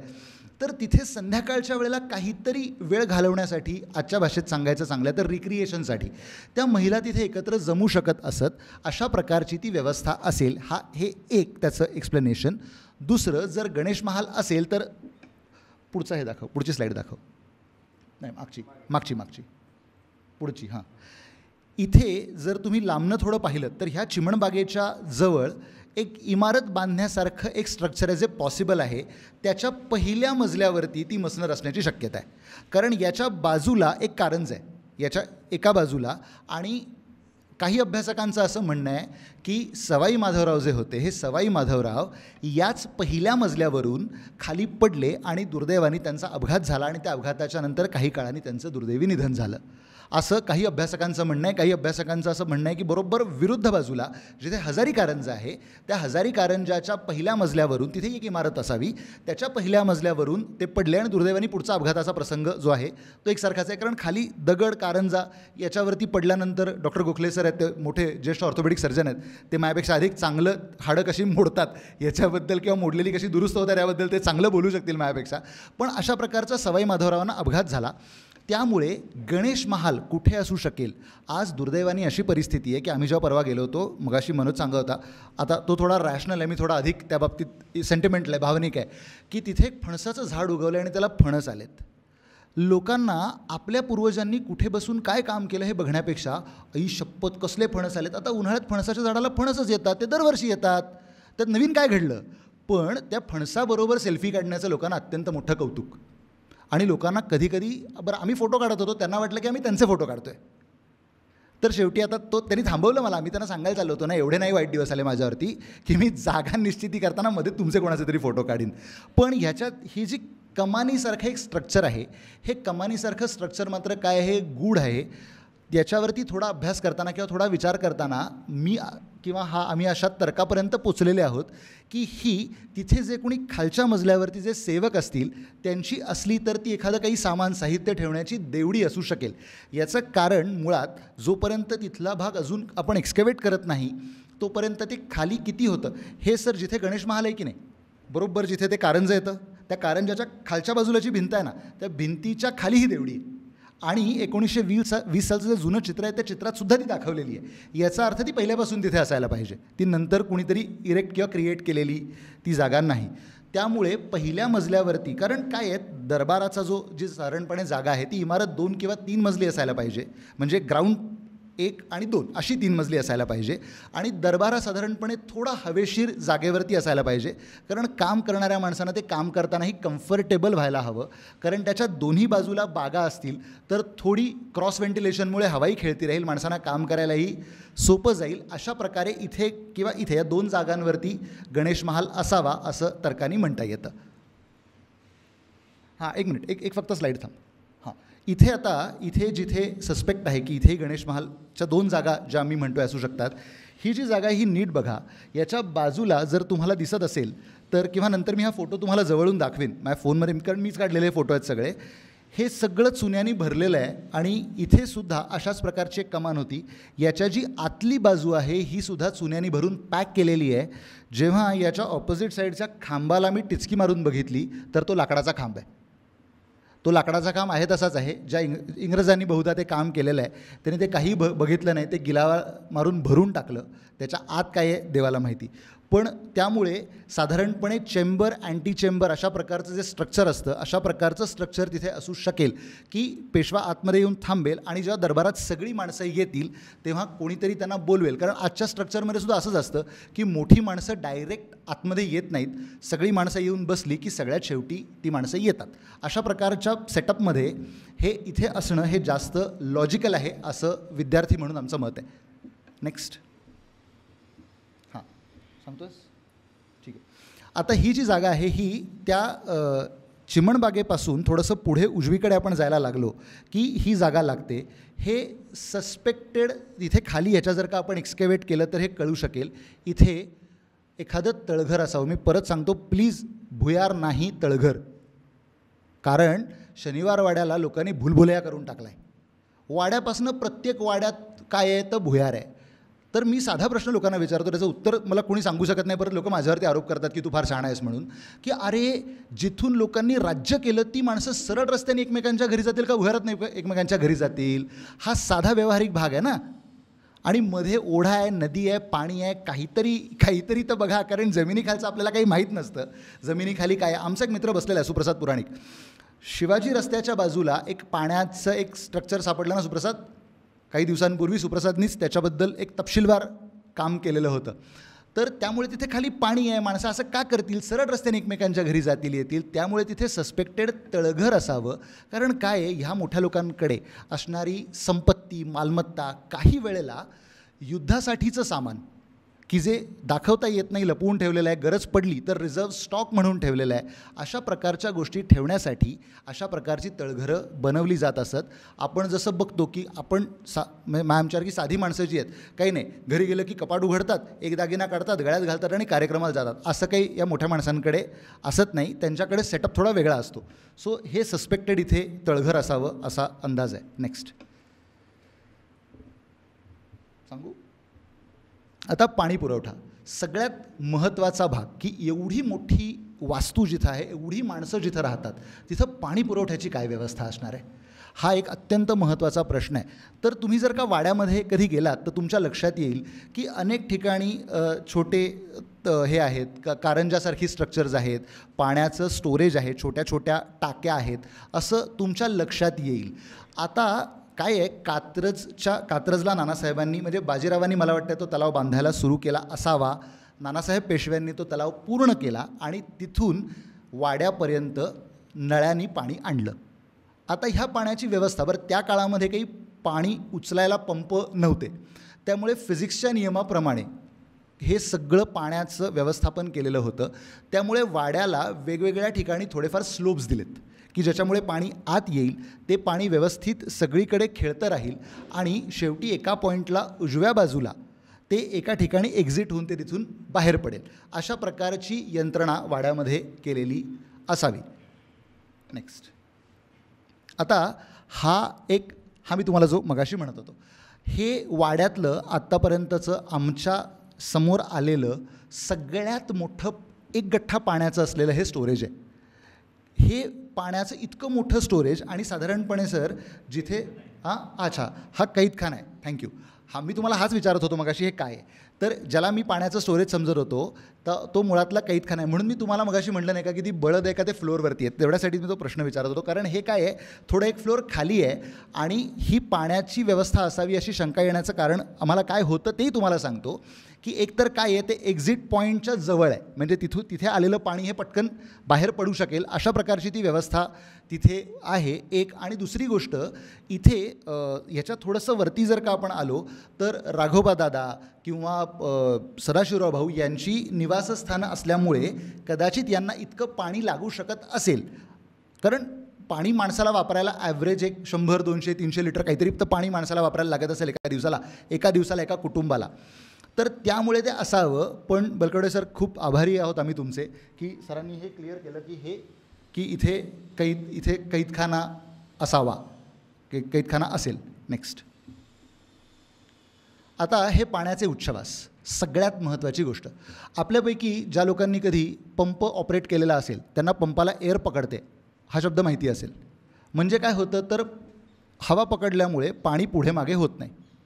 तर ते तसं होऊ नये म्हणून हे उच्छवास. त्याचा दुसरा हेतू असा की हे काढता येतात आणि काढून जर काही पाण्यामध्ये कचरा आला असेल तर तो वेळेवारी साफ करण्याची ती व्यवस्था आहे. जर तुम्ही वाड्याच्या सगळ्या म्हणजे जिथे वाड्याचं जोतं आहे त्याच्या खाली जर तुम्ही सगळीकडे एक प्रदक्षिणा घातलीत तर तुम्हाला एका विशिष्ट अंतरावरती हे उच्छवास तुम्हाला घातलेले आढळतील. दुर्दैवाने पुढे इंग्रजांनी ही सगळी पाण्याची व्यवस्थाच डिस्टर्ब करून टाकली. त्यामुळे नक्की याची इनलेट्स कुठली, आउटलेट्स कुठली हे शोधणं हे अत्यंत जिकिरीचं काम आहे. तर ते जवळजवळ तंत्रज्ञान हाताशी नसेल तर म्हणजे काही इमेजिंग करणं जर का शक्य नसेल तर ते कळणंही शक्य नाही अशी त्याची परिस्थिती आहे. पण हे उच्छवास आहेत, हे जर का नसते तर पाणी एका ठिकाणी अडकलं असतं किंवा पाणी जर का पाण्यात कचरा घाण काही अडकली असती तर ती साफ करता आली नसती. ती करता यावी यासाठीची ही व्यवस्था आहे. नेक्स्ट. हा खरं तर माझा एका अर्थाने अत्यंत आवडता लाडका असा विषय. जेवढी आम्हाला माहिती आहेत आत्ता ह्या मिनटाला तेवढी सगळी सांगू. जेवढी जेव्हा कळतील तेव्हा तेवढी सगळी सांगू. त्याची चिंता करू नका कारण ती बरीच आहेत. तर आता काय आहे की मराठ्यांच्या राज्याचे शेवटचे पंतप्रधान म्हणजे दुसरे बाजीराव 10 नोव्हेंबर 1817 बरोबर ना सर तारीख 17 नोव्हेंबर 1817 या दिवशी ते आपल्या कुटुंबासह वर्तमान पुण्यातून उत्तरेकडे त्यांना चांगल्या भाषेत सांगायचं तर हाकलून दिलं गेलं. सर्व करार करून त्यांनी काहीही झालं तरी पुण्यात राहायचं नाही, महाराष्ट्रात राहायचं नाही, महाराष्ट्राशी त्यांचा कुठलाही संबंध येणार नाही अशा प्रकारच्या अत्यंत अपमानास्पद अटी मराठ्यांच्या पंतप्रधानावर लादून त्यांना इथून हाकलून देण्यात आलं. हे ऐकताना तुम्हाला जेवढा त्रास होतो त्याच्यापेक्षा अनेक पट त्रास मला बोलतानाही होतो आहे. पण ते आता इतिहासातली घटना तशी आहे, त्याला आपण काहीही करू शकत नाही. आणि त्यांच्याच एका सहकार्याने याच वाड्यावरचा जरीपटका निशाण काढून इंग्रजांचा युनियन जॅक लावला. त्यांचं नाव बाळाजी पंत नातू. त्यांनी युनियन जॅक इथे लावला. तर त्याच्यानंतर इंग्रजांनी हे सगळं जेव्हा हातात घेतलं तेव्हा त्यांनी काय केलं तर एक तर काय झालं, त्यांना काहीही कष्ट न करता विनासायास एक रेडीमेड प्रचंड मोठी चालू दिवसापर्यंत वापरात असलेली जागा त्यांना वापरायला मिळाली. काही फार त्यांना मेहनतच करायला लागली नाही त्याच्यासाठी. मग काय झालं, काही भाग पडले, काही आगीमुळं पडले, काही स्ट्रक्चरल डिफेक्ट्समुळे काही वेळेला असं होऊ शकतं.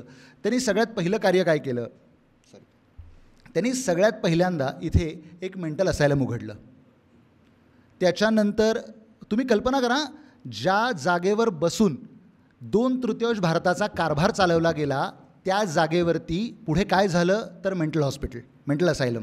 का तर मराठ्यांना डिमीन करण्यासाठी, मराठ्यांना आपल्यापेक्षा खालचं कमी दर्जाचं दाखवण्यासाठी. हे आमच्याकडून पराभूत आहेत आणि आम्ही ह्यांचं काय करू शकतो ते बघा. आणि याचा हिस्टॉरिक सिग्निफिकन्स अत्यंत मोठा आणि महत्त्वाचा आहे. याचं कारण तुम्हाला सांगतो काय आहे.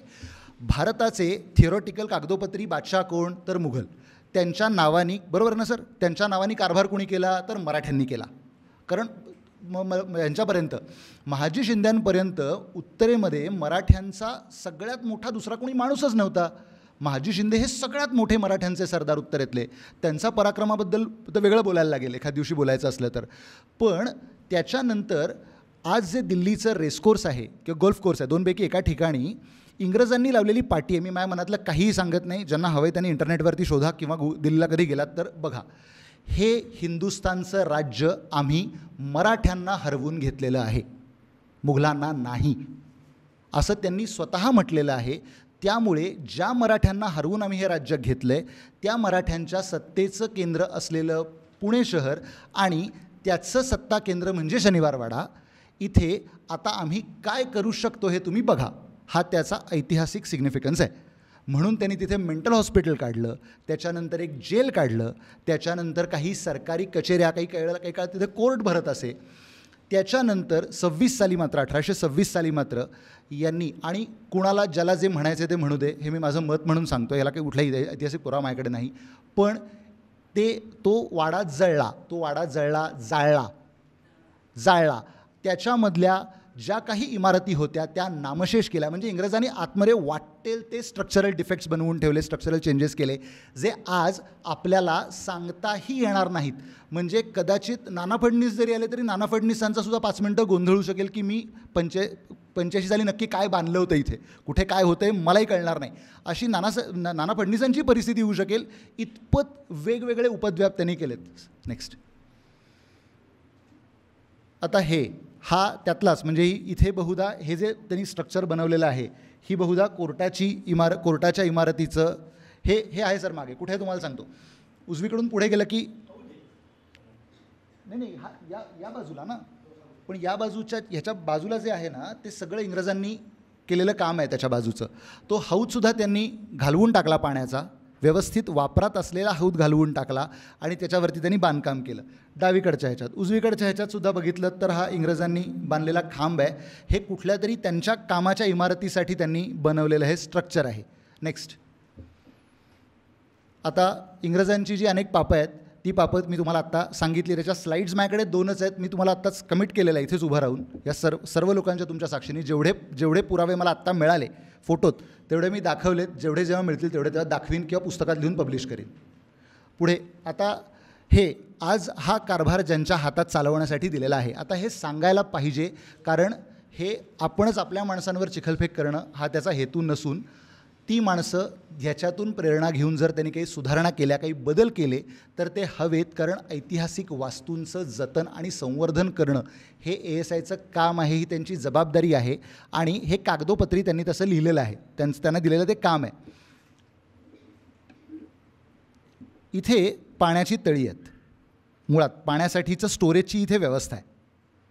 इथे त्यांनी काहीतरी उद्योग करून ठेवलेला आहे. तो काय उद्योग केला हे काही नीटचं कळू शकत नाही, पण त्याच्या पुढे जर का तुम्ही थोडं लांब जर का बघितलं तर काही ड्रम्स दिसतात. म्हणजे पांढऱ्या रंगाचे काही स्टिकर्स जर तुम्हाला त्या फोटोच्या अगदी वरच्या कोपऱ्याला दिसू शकत असतील तर तिथे डिंक खळ वगैरे असंच काहीतरी लिहिलेलं आहे ना रे.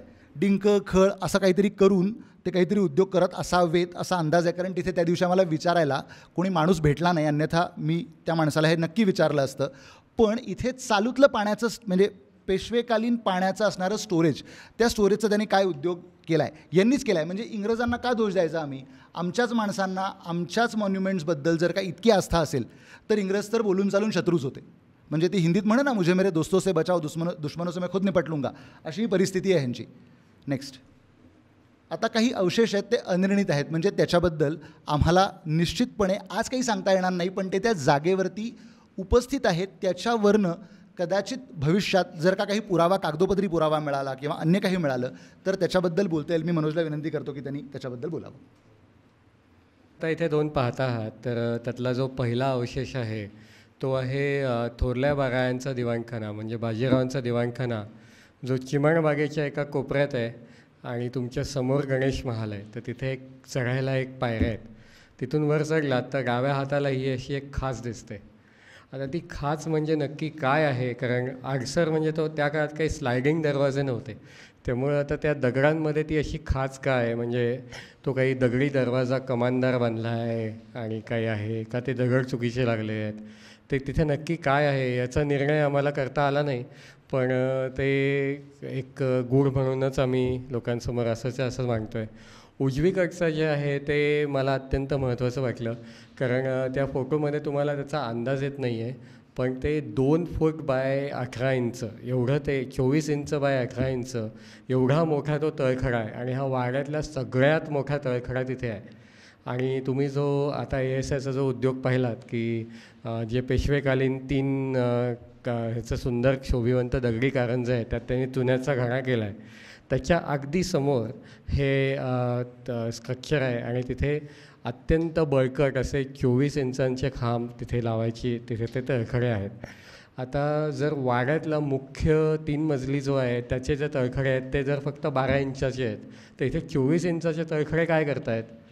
आणि दुसरं महत्त्वाचं म्हणजे या प्रत्येक तळखड्यात तुम्हाला जो गंज लागल्यासारखं जे दिसतं आहे, तिथे 2-2 लोखंडाच्या कांबी घातलेल्या आहेत, अशा प्रत्येक तळखड्यात घातलेल्या आहेत. म्हणजे इथे जी इमारत आहे ती अत्यंत उंच आणि अत्यंत बळकट असणार आहे. आणि त्याच्यात माझा अंदाज असा आहे की त्यात पाश्चात्य इंजिनियर त्यात इन्व्हॉल्व असावेत, किंवा दुसऱ्या बाजीरावाच्या कारकिर्दीत किंवा नाना फडणीसाच्या कारकिर्दीत हे काम झालेलं असावं. आणि त्या काळात गहखरे आपल्याला सांगतात की अत्यंत शोभिवंत असा काहीतरी कळशी बंगला किंवा 7 मजली स्ट्रक्चर असं काही दुसऱ्या बाजीरावाच्या काळात, सवाई माधवरावाच्या काळात जे होतं ते इथे असावं.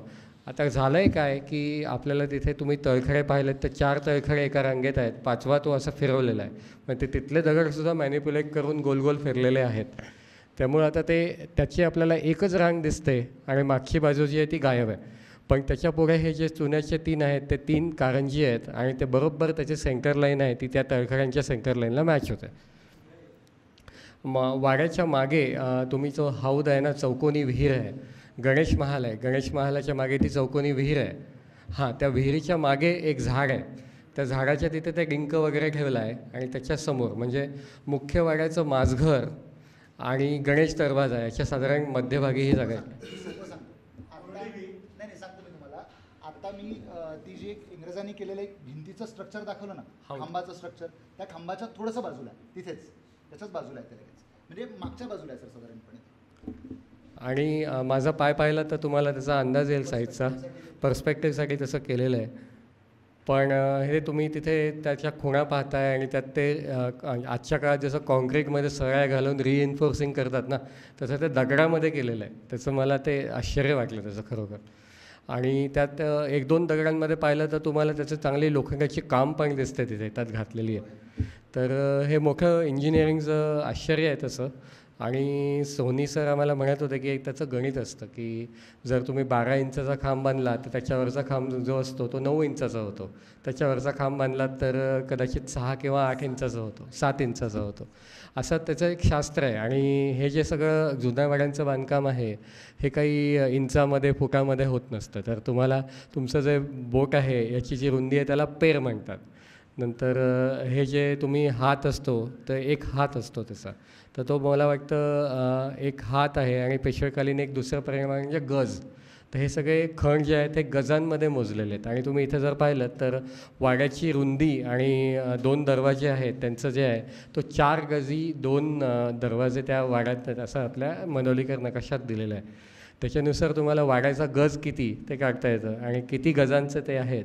तर हे खूप म्हणजे दादांना माहीतच असेल की हे मॉड्युलर स्ट्रक्चर आहे सगळं.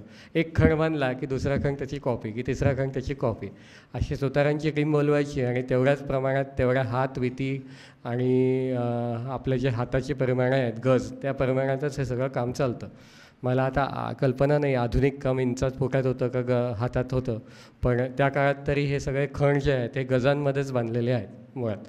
आणि ती कारागिरांची ती पद्धतच होती. म्हणजे तुम्ही जर नाना वाडा पाहिलात किंवा दुसरा कोणी वाडा पाहिलात तर त्या काळातली पद्धत अशी होती, तिथे जायचं आणि आपली वीत वापरून ते मोजायचं की किती इंच बाय किती काय हवं आहे ते उतरून आणायचं आणि त्याचं टेम्पलेट कॉपी पेस्ट करायचं. अशा पद्धतीनं व्हिज्युअल म्हणजे माणसं पाठवून ते आणून त्याचे कॉपी केल्या जायच्या.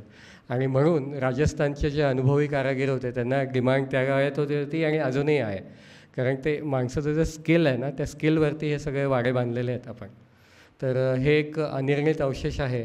हा काय असावा हे काय जे काही काम असावं ते अत्यंत भक्कम, अत्यंत उंच आणि शोभिवंत असावं त्या काळात. आता हे जे दोन पैकी जो माझ्या उजव्या बाजूचा तुमच्या डाव्या बाजूचा पहिला जो फोटो आहे त्यात तुम्हाला आता एक राऊंड होल दिसतं आहे. तर त्या राऊंड होलमध्ये त्या जे तुमचे सुरूदार खांब आहेत त्याचा बेस जो आहे त्या राऊंड होल्समध्ये जातो. पण तुम्ही जर थोडंसं पुढे पाहिलं तर त्या वाड्याच्या जोत्यामध्ये असे आयताकृती खड्डे आहेत. तर ते आयताकृती खड्डे काय असावेत? म्हणजे मला असं वाटलं की कदाचित ते वरचे चिरे खालच्या चिऱ्यांमध्ये घालण्यासाठी, म्हणजे मेंदळे सर सांगतात आपली मंदिरं नुसती चिरेबंदी आहेत, त्यात काही सिमेंट नाही, मॉर्टर नाही, काही नाही. दगडावर दगड ठेवायचं आणि ते एकमेकात बरोबर अडकवून ते इंटरलॉकिंग स्ट्रक्चर बनतं. म्हणजे ज्यांची लहान मुलं आहेत त्यांनी लेगोज पाहिले असतील त्या पद्धतीचं ते बांधकाम असतं. ते तसं असावं का? किंवा मग त्यात काही लाकडी जे आहेत ते रेलिंग्ज असतात, त्या रेलिंग्जना अडकावीत नाहीत म्हणून त्या खाचा केलेल्या असाव्यात का? याचं उत्तर आम्हाला मिळालं नाही. पण हे लोकांसमोर मागतो. तुमच्यापैकी काही या विषयातले तज्ज्ञ असतील त्यांना कदाचित ते आम्हाला सांगता येईल. आता उजव्या बाजूचं जे आहे ते वाड्याचा बाहेरून घेतलेला फोटो आहे आणि तिथून तुम्हाला दिसलं तर हा दिल्ली दरवाजाच्या अगदी शेजारचा डाव्या बाजूचा फोटो आहे. तर तिथे दिसतं तर तुम्हाला त्या वासे तिथे लावल्याच्या निगेटिव्स तुम्हाला तिथे ते दिसत आहेत. म्हणजे तिथे काही शनिवार वाड्याला लागून बाहेरच्या बाजूला नवीन इमारतच बांधली होती की काय दिल्ली दरवाजाच्या काळात, जिथं मंडई भरायची किंवा ज्या ब्रिटिशांच्या काळात दुर्लक्ष झालं तिथे काही नवीन वाड्याला लागूनच बाहेर बांधकामं झाली होती की काय अशी शंका घ्यायला ती जागा आहे. म्हणून ते एक चित्र तिथे टाकलं आहे. परत आता डाव्या बाजूचं जे स्ट्रक्चर आहे त्याला तुम्हाला ती जागा सांगायची तर मुख्य वाडा आहे आणि समोर हौदाची दोन कारंजी आहेत. पण ती कारंज्याच्या डाव्या आणि उजव्या बाजूला म्हणजे ज्यावेळी मांजर बसतं त्यावेळी त्याचे 2 पाय पुढे येतात, तसं ते मुख्य वाडा बसला आहे तर त्याचे 2 पाय असे ते पुढे आलेले आहेत. आणि ते नक्की काय आहे त्याची मला कल्पना निश्चित आलेली नाही. ते थोडंसं ओबडधोबड आणि थोडं टेपर्ड स्ट्रक्चर आहे, पण वाड्याच्या 2 अंगांना 2 असे ते पुढे 2 आलेले आहेत. आता ते त्या मुख्य वाड्याला ते बट्रेस आहेत का तिथे पुढे 2 प्रोजेक्शन्स आहेत आणि त्या प्रोजेक्शनवरती काय होतं ह्याचं मला काही अंदाज नाही. पण ते थोडेसे विजोड दिसतात कारण इतका मोठा स्क्वेअर चौकोनी वाडा आणि त्यात असे ते 2 पुढे आलेले, हे काय ह्याचा कल्पना मला करता आली नाही. कदाचित 2 बाजूला 2 पुढे चौथऱ्या आणि त्यावर 2 पहारेकरी उभे राहत असावेत का, हा एक अंदाज आहे. तर हे थोडंसं कल्पनाशक्ती वापरून आम्ही करतो आहे, पण पुरावा मिळत नाही, ह्याच्यासारखा दुसरा वाडा मिळत नाही, तोपर्यंत आपण त्याच्याबद्दल काही सांगू शकत नाही. आता उजव्या बाजूला तिथे क्लिअर दिसत नाही आहे, हा मस्तानी दरवाजा आहे.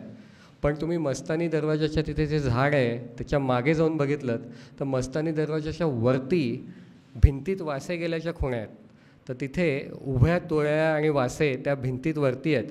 म्हणजे मस्तानी दरवाजा त्या काळात कव्हर्ड होता आणि जे कव्हर्ड आहे तो कव्हर्ड नुसतं मस्तानी दरवाजालाच नाही तर तुम्ही मस्तानी दरवाजा तर तो फोटका बुरुज नाही, तो जो उजव्या बाजूचा बुरुज आहे शिवाजी रस्त्यावरचा तिथपर्यंत भिंतीत वास्यांच्या निगेटिव्ज आहेत. म्हणजे तुम्हाला तिथे त्या वासे तिथे लावलेले आहेत हे दिसतं आणि त्या निगेटिव्सच्या खाली पण एक रांग निगेटिव्ह आहे.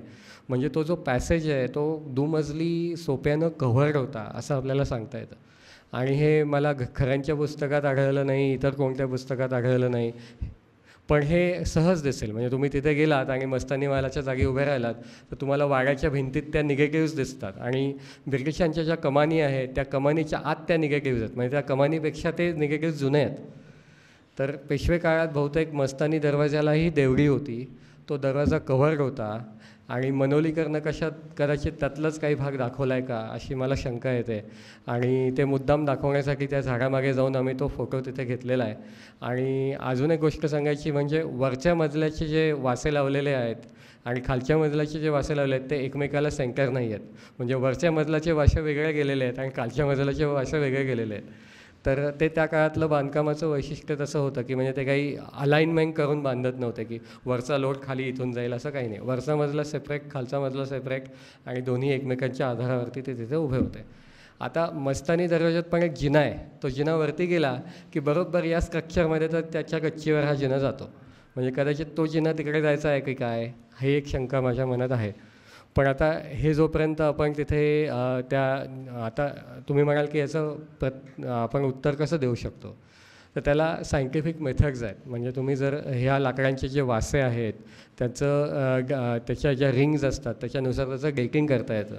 दुसरं त्याचं असं आहे की रेडिओ कार्बन डेटिंग करता येतं. आणि जमिनीखाली जर काही असेल तर तिथे तुम्ही ग्राउंड पेनिट्रेटिंग रडार नावाचं एक टूल येतं. ते नुसतं आपल्या लॉन मोवर किंवा असं नुसतं ट्रॅक्टर किंवा एक स्क्रोलर जो असतो तसं ते फिरवत न्यायचं आणि तुम्हाला जमिनीच्या खाली 10 फूट 20 फूट 30 फूट काय आहे ते सगळं तुम्हाला काही न खोदता त्यात दिसून येतं. तर या आधुनिक पद्धतीचं जर कोणी तिथे वापरलं, त्याचं डेटिंग केलं, त्यातला सर्व्हे केला, तर त्यातून आपल्याला जी नवीन माहिती मिळेल ना, त्यात आपल्याला ह्या निष्कर्षांना ताळा देता येईल किंवा ते खोडूनही काढता येतील. पण अशा पद्धतीचं संशोधन आधुनिक पद्धतीनं तिथं होणं आवश्यक आहे, हे मला म्हणायचं आहे. बरं, तर आता आपण या पूर्ण संशोधनाच्या शेवटाकडे आलेलो आहोत. तर गुरुप्रसादला मी विनंती करेन की त्याने समारोप करावा आणि प्रश्नोत्तर आणि बाकीचा कार्यक्रम पुढे करावा. धन्यवाद. मी जसं सुरुवातीला सांगितलं की हे सगळं करण्याचा उद्देश कदाचित काही लोकांना असं वाटलं असेल काय टाईमपास लावला या लोकांनी, तर ते तसं नाही आहे. त्याचा मूळ उद्देशच होता जो मी सगळ्यात सुरुवातीला सांगितला की हे बघून वाचून ऐकून जर आपल्याला असं वाटलं की अरे नाही, आपण पण एकदा आतमध्ये जाऊन ती वास्तू नीट बघावी, आपल्याला काहीतरी कदाचित नवीन दिसतं आहे का, आजपर्यंत जे काही प्रकाशित त्याच्याबद्दलचं साहित्य उपलब्ध आहे ते वाचून त्याचा अभ्यास करून, आपल्या घाणेकर सरांसारखी ज्येष्ठ मंडळी बसलेली आहेत, जी माणसं अनेक वर्ष अनेक वेळेला अनेक लोकांना त्यांनी वाडा दाखवलेला आहे. बलकवडे सर आहेत, त्यांनी अनेक वर्ष अनेक लोकांना वाडा दाखवलेला आहे. बलकवडे सरांनी मला सांगितलं की तू माझ्या डोळ्यावर पट्टी बांधून मला वाड्यात घेऊन जा, मी तुला कुठे काय आहे ते सांगू शकतो. हे त्यांनी मला अनेकदा सांगितलेलं आहे. अशी अनेक मंडळी आहेत. अनेक वेळेला मी लोकांना वाडा दाखवलेला आहे. पण दरवेळेला आपल्याला त्यातलं नवीन काहीतरी सापडत जातं. हे जर आपल्याला सापडलं तर याच्यावर संशोधन व्हावं, यासाठी अत्यंत मुक्त मनाने आम्ही केलेला हा प्रयत्न आहे. कारण ही संशोधन करणं ही कुणाचीही एकाची मालकी मिरास नाही. हे आपल्या पूर्वजांचा हा ठेवा आहे आणि तो जतन करणं, संवर्धन करणं ही आपल्या सगळ्यांची सामूहिक जबाबदारी आहे. म्हणून आम्ही हे सगळं केलं आहे. तुम्ही इतका वेळ आमचं सगळं बोलणं, आम्ही जे काही तुम्हाला प्रेझेंटेशन दाखवलं हे शांतपणे ऐकून घेतलं, त्याबद्दल मी आपल्या सगळ्यांचा आभारी आहे. जर का कोणाला काही प्रश्न असतील तर कृपया विचारा. धन्यवाद. प्लीज.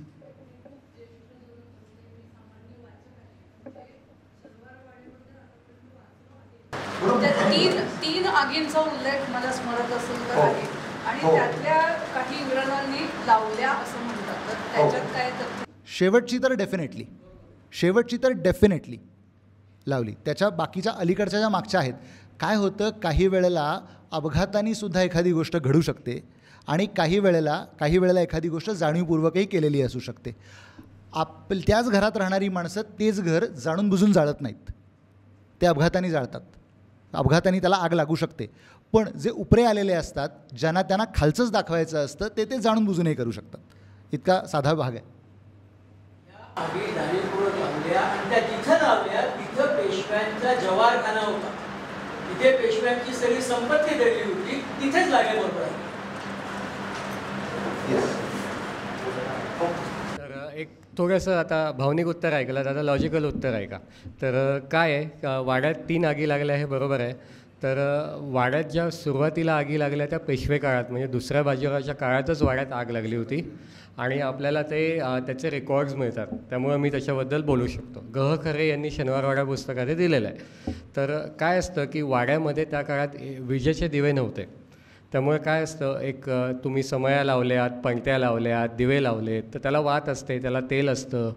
आणि वाड्यात ज्यावेळी माणसांचा जर रहिवास नाही राहिला तर त्यात उंदीर येतात, बाकी अनेक प्रकारचे खारी येतात, प्राणी येतात, कावळे येतात, पक्षी येतात. तर त्यावेळी काय झालं आहे की जी जळती दिवा आहे ना, तो दिवा त्या कचेरीत तसा राहिला आणि त्या दिव्याची धग लागून ज्या तुळ्या आहेत त्या पेकल्या आणि एकदा ते पेकल्या की ते काय काय पेकलं त्याचं वर्णनही त्या पत्रात आलेलं आहे. आणि गोखल्यांनी जाऊन बापू गोखल्यांनी जाऊन तो बंब बोलवला, त्या बंबानं ते पाणी मारलं, त्यात दफ्तरखान्याचे काही कागद भिजले, याचं आपल्याला समकालीन पत्रात वर्णन आढळतं. तर ती आग नक्की इंग्रजांनी लावली नाही असं आपण म्हणू शकतो, कारण इंग्रजांना प्रवेश नव्हता. हां, तर ती आग तर म्हणजे मी पुराव्यानिशी जे आहे ते तुम्हाला सांगतो आहे. तिसरी आग आहे, आता इंग्रजांनी आग लावली खरं आहे, पण आपल्याकडे त्याचा प्रत्यक्ष पुरावा नाही, त्यामुळे आपण त्याला काही म्हणू शकत नाही. पण इंग्रजांनी वाड्यांची लाकडं तोडून गारपिरावर हलवणं सुरू केलं होतं आग लागण्याआधी, याचा पुरावा आहे. दडफळे यादीत तसा उल्लेख आहे की थोरल्या बागाचे बांधकाम पाडायला लावले आहे, लाकडे गारपिरावर निर्णेत आहेत. त्यामुळे वाडा पाडायचाच होता हे 100% इंग्रजांनी ठरवलंच होतं. आता जाळून पाडायचा का मोडून पाडायचा का कमी कष्टात पाडायचा हे त्यांच्या मनात काय आलं ते जाणं. म्हणजे आम्ही त्यावेळी नव्हतो, त्यामुळे मला ते नक्की सांगता येणार नाही. हो, फक्त नाही, फक्त काय आहे, एक त्याचं थोडं सोपं एक्सप्लेनेशन असं आहे की जर का जळला असं म्हटलं तर स्पेक्युलेशन क्रिएट होतं, सहानुभूती मिळू शकते. हा एवढाच भाग आहे की जळला, झाला अपघात. आता अपघात काय विचारून थोडीच होतो, एखादा माणूस बाहेर पडला, ठोकलं बिचाराच्या गाडीला कोणीतरी, काय करणार. मधली जी स्टोरी आहे ती मात्र तशीच आहे की त्यांना तो तसाही संपवायचा होता, त्यांना तिथला कारभार तसाही बंद करायचा होता. कारण एक लक्षात घ्या, आपल्याकडे इंग्रजांनी म्हणजे कर्नल प्रॉथर आणि ह्या लोकांनी सुद्धा रायगड पाडला, अन्य गडांवरती जाण्याच्या वाटा पाडल्या. याचं साधं व्यावहारिक कारण असं आहे की ह्या मराठ्यांचा एक, इंग्रजांनाही माहिती होतं की या मराठ्यांची एक कॉमन सेंटिमेंट काय आहे, तर ह्यांना आपल्या पूर्वजांचं स्मरण झालं तर हे पेटून उठतात. म्हणून यांच्या गडावर जायच्या वाटा बंद करा. यांची कुठलीही जी प्रेरणास्थानं आहेत, स्फूर्तीस्थानं आहेत, यांच्यापासून ह्यांना कायमस्वरूपी दूर ठेवा. काळाच्या ओघात ती पडतील किंवा आपण पाडू, म्हणजे हे आपल्या विरुद्ध उठाव करू शकणार नाहीत. या भावनेने हा केलेला उद्योग. नेक्स्ट, एक वन बाय वन विचार, म्हणजे काही प्रश्न नाही. हां, आता जे म्हणलं ना ग्राउंड पेनिट्रेटिंग रॅडार, तर आता ASI जे आहे आर्किओलॉजिकल सर्वे ऑफ इंडिया, म्हणजे आपल्या देशात एक प्रॉब्लेम आहे का की काय, मला आजपर्यंत कळलं नाही की इतक्या वस्तू आहे आपल्या देशात, त्याचा आजपर्यंत सर्वे का नाही होत? काय फंडिंगचा प्रॉब्लेम आहे की काय आहे? म्हणजे ॲक्च्युली व्हायला पाहिजे. कधीही आजपर्यंतच्या माझ्या अनुभवात कधी मी सरकारात नव्हतो, त्यामुळे याचं निश्चित उत्तर मला माहीत नाही. पण आता आपले महापौर म्हणजे माजी महापौर आपल्या सुदैवाने आज आपल्या पुण्याचेच खासदार आहेत. आपण जर का शक्य झालं तर आपण त्यांना ही विनंती करू शकतो की मुरलीधरांना हे प्लीज आमच्यासाठी एवढं तुम्ही करू शकाल का, अशी आपण त्यांना विनंती नक्की करू शकतो. म्हणजे आपल्या हातात विनंती करणं हे आहे. जर त्यांच्या अखत्यारीत तो विषय बसत असेल तर ते कदाचित करतील. मला त्याचं निश्चित उत्तर माहीत नाही, पण त्याचं उत्तर हे आहे. 1730 शनिवारवाडा बांधायला चालू झाला, 1732ला वास्तुशांती. पण त्या अगोदर त्या जागी काय होतं, म्हणजे शेत होतं किंवा कुणाची जागा होती? ती नाही, धडफळ्यांच्या वाड्यामध्ये त्याच्यापूर्वी पेशवे राहत असत. ही जी जागा आहे ती झांबरे पाटलांची जागा, म्हणजे मैदान होतं. ती जागा रिकामी जागा होती. कसब्याचे जे पाटील म्हणजे झांबरे यांच्याकडून पेशव्यांनी ती जागा मला वाटते घेतली का अच्छा, ती जागा रिकामी होती, मोकळं मैदान होतं, तिथे त्यांनी आपली इमारत राहण्याची व्यवस्था केली. शनिवारवाड्याच्या आतमध्ये आपण दिल्ली दरवाजातनं प्रवेश करतो तेव्हा काही चित्र रंगवलेली, बरोबर आहे, तर तशी काही चित्र अजून सापडलीत का तुम्हाला? याला काही माझ्या चित्राची गरज नाही. तुम्ही वाड्यात जा, तिथे काही काढू नका. तिथे ते स्कॅन करतात ना, तिथे उभे राहा आणि गोल फिरा. तुम्हाला तिथे सगळी तशी चित्र अजून आहेत. म्हणजे आपल्याकडे जुने पेशवेकालीन वाडे वाईमध्ये आहेत, वाईमध्ये तशी चित्र आहेत. नाना फडणीसांचा वाडा मेणवलीत आहे, त्याच्यात अनेक चित्र आहेत. नाना वाडा पेशव्यांच्या मागे आहे, तिथे चित्र आहेत. म्हणजे त्या काळात प्रत्येक वाड्यातच चित्र होती. म्हणजे तुम्हाला आता वाडे राहिले नाहीत, तुम्ही पाहिले नाहीत म्हणून ते तसं नवल वाटतं. प्रत्येक वाड्यात चित्र आहेत. सत्यन, आणि मला वाटतं हिमांशूचा प्रश्न होता ना की आपण सर्वे करत नाही वगैरे, तर तसं खरं नाही आहे. काही तळमळीच्या लोकांनी स्वतः जाऊन प्रत्येक वास्तूचे सर्वे केल्याची उदाहरणं आहेत. पण ते काय आहे की एका माणसानं मनावर घेतलं आणि ठरवलं की मी हे काम करणार तरच ते काम होतं. सरकारी खातं हालायला वेळ लागतो. त्याच्यापेक्षा मग ज्यांना अशी इच्छा आहे की ते करावं त्यांनी स्वतः हातात टेप घ्यावा आणि ते करावं. ते काम लवकर आणि पटकन आणि उत्तम होईल. त्यामुळे तुम्हाला जर वाटतं तर तुम्ही स्वतः करा, त्याला धक्का लावू नकाच, तुम्ही स्वतः सर्वे करा. ते उत्तम मंडळाच्या त्रैमासिकात आपण छापू आणि ते काम संशोधन रुजू होईल. नाही, कसं आहे ना की गुरुप्रसादकडे फोन आहे, त्या फोनवरती तुम्ही असं केलं आणि इथं केलं तर ते तुम्हाला अंतर दाखवतं. त्यामुळे तुम्हाला त्याच्या पलीकडे काही फार करायची गरज नाही. तुम्ही नाही टेप काढत नाही, काही करत नाही. त्यामुळे सोपं आहे. तुम्ही जर ठरवलं ना तर तुमच्याकडून ते काम होईल. किंवा नुसते मी काय करतो, वाड्यात गेलो ना की मी एका पुढे एक पाय टाकत ना मोजत राहतो, किंवा आपला हात आहे ना त्या भीतीने ते मोजायचं आणि काय आपल्या डायरीत ते लिहून ठेवायचं. याला कोणी ASI आजपर्यंत मना करेल असं मला वाटत नाही. खर्च किती आला आणि किती वर्ष झाले, बांधायला किती वर्ष लागले? त्याचे कागद मिळत नाहीत जमा. हां, वाडा जो आहे तो मुळात काय आहे, वाडा अनेक टप्प्यात गरजांप्रमाणे बांधला गेला आणि वाढवला गेला. काय आहे, वाड्यात जेवढी माणसं ज्या ज्या काळात आली, ज्या ज्या काळात जेवढा कारभार होता, जेवढ्या माणसांचा राबता होता त्या काळात, जसं मी सांगितलं ना अगदी सुरुवातीला की ह्या वाड्याचं सेंटर पॉईंट जो आहे ना तोच काळाप्रमाणे नेहमी वेगवेगळा बदलत राहिला. त्यामुळे निश्चित किती पैसे लागले असतील पूर्ण वाडा बांधायला. कारण 85 साली नाना फडणीसांनी पुन्हा त्याचं रिनोव्हेशन केलं, अपग्रेड्स केले. काही गोष्टी ज्या त्या नाना फडणीसांना ज्या वाटल्या असतील की ज्या आवश्यक नाहीत त्या त्यांनी बदलून घेतल्या. त्या काळाप्रमाणे हे घडलेल्या गोष्टी आहेत. त्यामुळे त्याला निश्चित किती पैसे लागले असं सांगता येत नाही.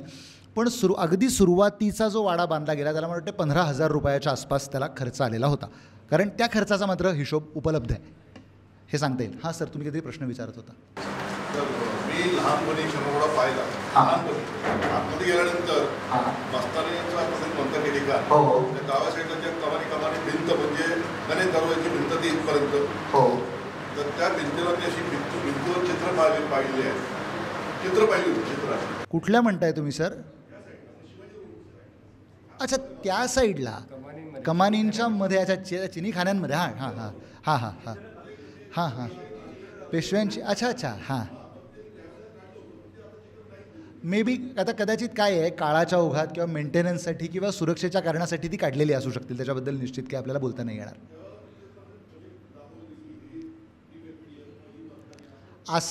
असं जर तुम्हाला आत्ता असं सांगतो, बरोबर आहे. आत्ता जर तुम्हाला तसं बघायचं असेल ना तर आपल्या देवदेवेश्वरचे भागवत साहेब इथं समोर बसलेले आहेत.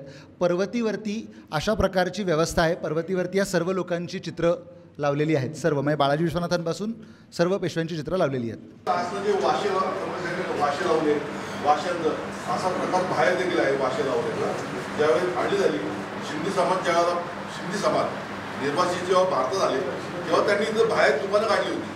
तर तिथं वाशे ढोकळे सुद्धा आतमध्ये वाशेचे उपयोग पडलेले ज्या बाजूला. अच्छा, ते शिवाजी रस्त्यावर. हां हां हो हो हो हो अच्छा. धन्यवाद. ही तुम्ही नवीन माहिती आम्हाला सांगितली त्याबद्दल धन्यवाद. ठीक आहे, आणखीन काही प्रश्न आहे? हां सांगतो, एक मिनिट. मी बलकवडे सरांना त्याच्याबद्दल बोलण्याची विनंती करणार आहे. आणखीन कोणाला काही प्रश्न आहेत? हां हो हो हो हो हो ऑब्व्हियसली. हो हो हो अगदी 1749 नंतर 1749 नंतर काय झालं, जिथे आता गणपतीचं मंदिर आहे आत्ताच्या शिवाजी रस्त्यावरती, तिथून ते सुरू झालं. शाहू महाराजांनी असं सांगितलं की तटबंदी बांधू नका. पण ते काय झालं की ते अत्यंत वाईट दिसायला लागलं, म्हणून काहीतरी प्रोटेक्टिव्ह काहीतरी करा. पण 1749 साली जेव्हा शाहू महाराजांचं निधन झालं त्याच्यानंतर नानासाहेब पेशव्यांनी ती पुढची सगळी बाहेरची तटबंदी त्याला बांधली. दोन प्रश्न आहेत. एक हजारी काराचं जे आहे त्याच्यासंबंधी त्याच्यातलं पाणी जे यायचं ते माझ्या माहितीप्रमाणे कात्रजच्या तलावात नाही. बरोबर. तर प्रश्न असा आहे की ते जेव्हा बंद करायची वेळ ते काही कायम चालू ठेवू शकत नाही आपण. तर ते समजा कायम चालू ठेवणार असलो तर त्याचा पाण्याचा निचरा कुठं होणार, आणि ते जर बंद करत असतील त्यावेळी तर ते कसं बंद करत असतील ते पाणी? खिट्टी आहे, चालू बंद करायची व्यवस्था आहे. दुसरा प्रश्न असा होता की कळीचा बंब मागवला हे का विसवायला असा हा उल्लेख वाचला. तर कळीचा बंब हा काय प्रकार आहे? कळीचा पाण्याची व्यवस्था आहे. त्यावेळी त्या काळातलं त्याचं ते नाव देण्याची पद्धत आहे की त्या पद्धतीचा तो बंब असू शकेल म्हणून त्याचं ते नाव असू शकेल. म्हणजे या पलीकडे काही आता एक शेवटचा एखाद दुसरा प्रश्न घेऊया, कारण आपण शनिवार संदर्भात आपण ती कुत्रा आणि सशाची जी गोष्ट आहे तर ती खरी आहे का काल्पनिक? नाही, मला नाही, काही अर्थ नाही. ते असं उगाचच काय आहे, मोठ्यांच्या छोट्या गोष्टी या सदरातली ती गोष्ट आहे. मग समजा जर तो काल्पनिक भाग आपण सोडला तर त्या काळात पेशवे दफ्तरामध्ये काही अशी माहिती आहे की बाजीरावांनी तीच जागा का निवडली होती म्हणून, तसे काही हे नाही, सोयीची पडली म्हणून. चला आता मॅक्सिमम एखादा प्रश्न घेऊ शकतो आपण, एकच प्रश्न घेतो फक्त. हां, एखादाच प्रश्न. एक जे हैबत सिंग काहीतरी विहीरचं नाव लिहिलेलं आहे, ते कोण होते? शनिवार वाड्याचा जो आत्ताचा जो परिसर आहे आणि त्याची जी तटबंदी ती त्यावेळेला कुठपर्यंत पसरली? कुठपर्यंत म्हणजे आज जेवढी आहे तेवढीच. सो एक्स्ट्रीम पॉईंट्स आहेत त्याच्या बाहेर काहीच नव्हतं कधी.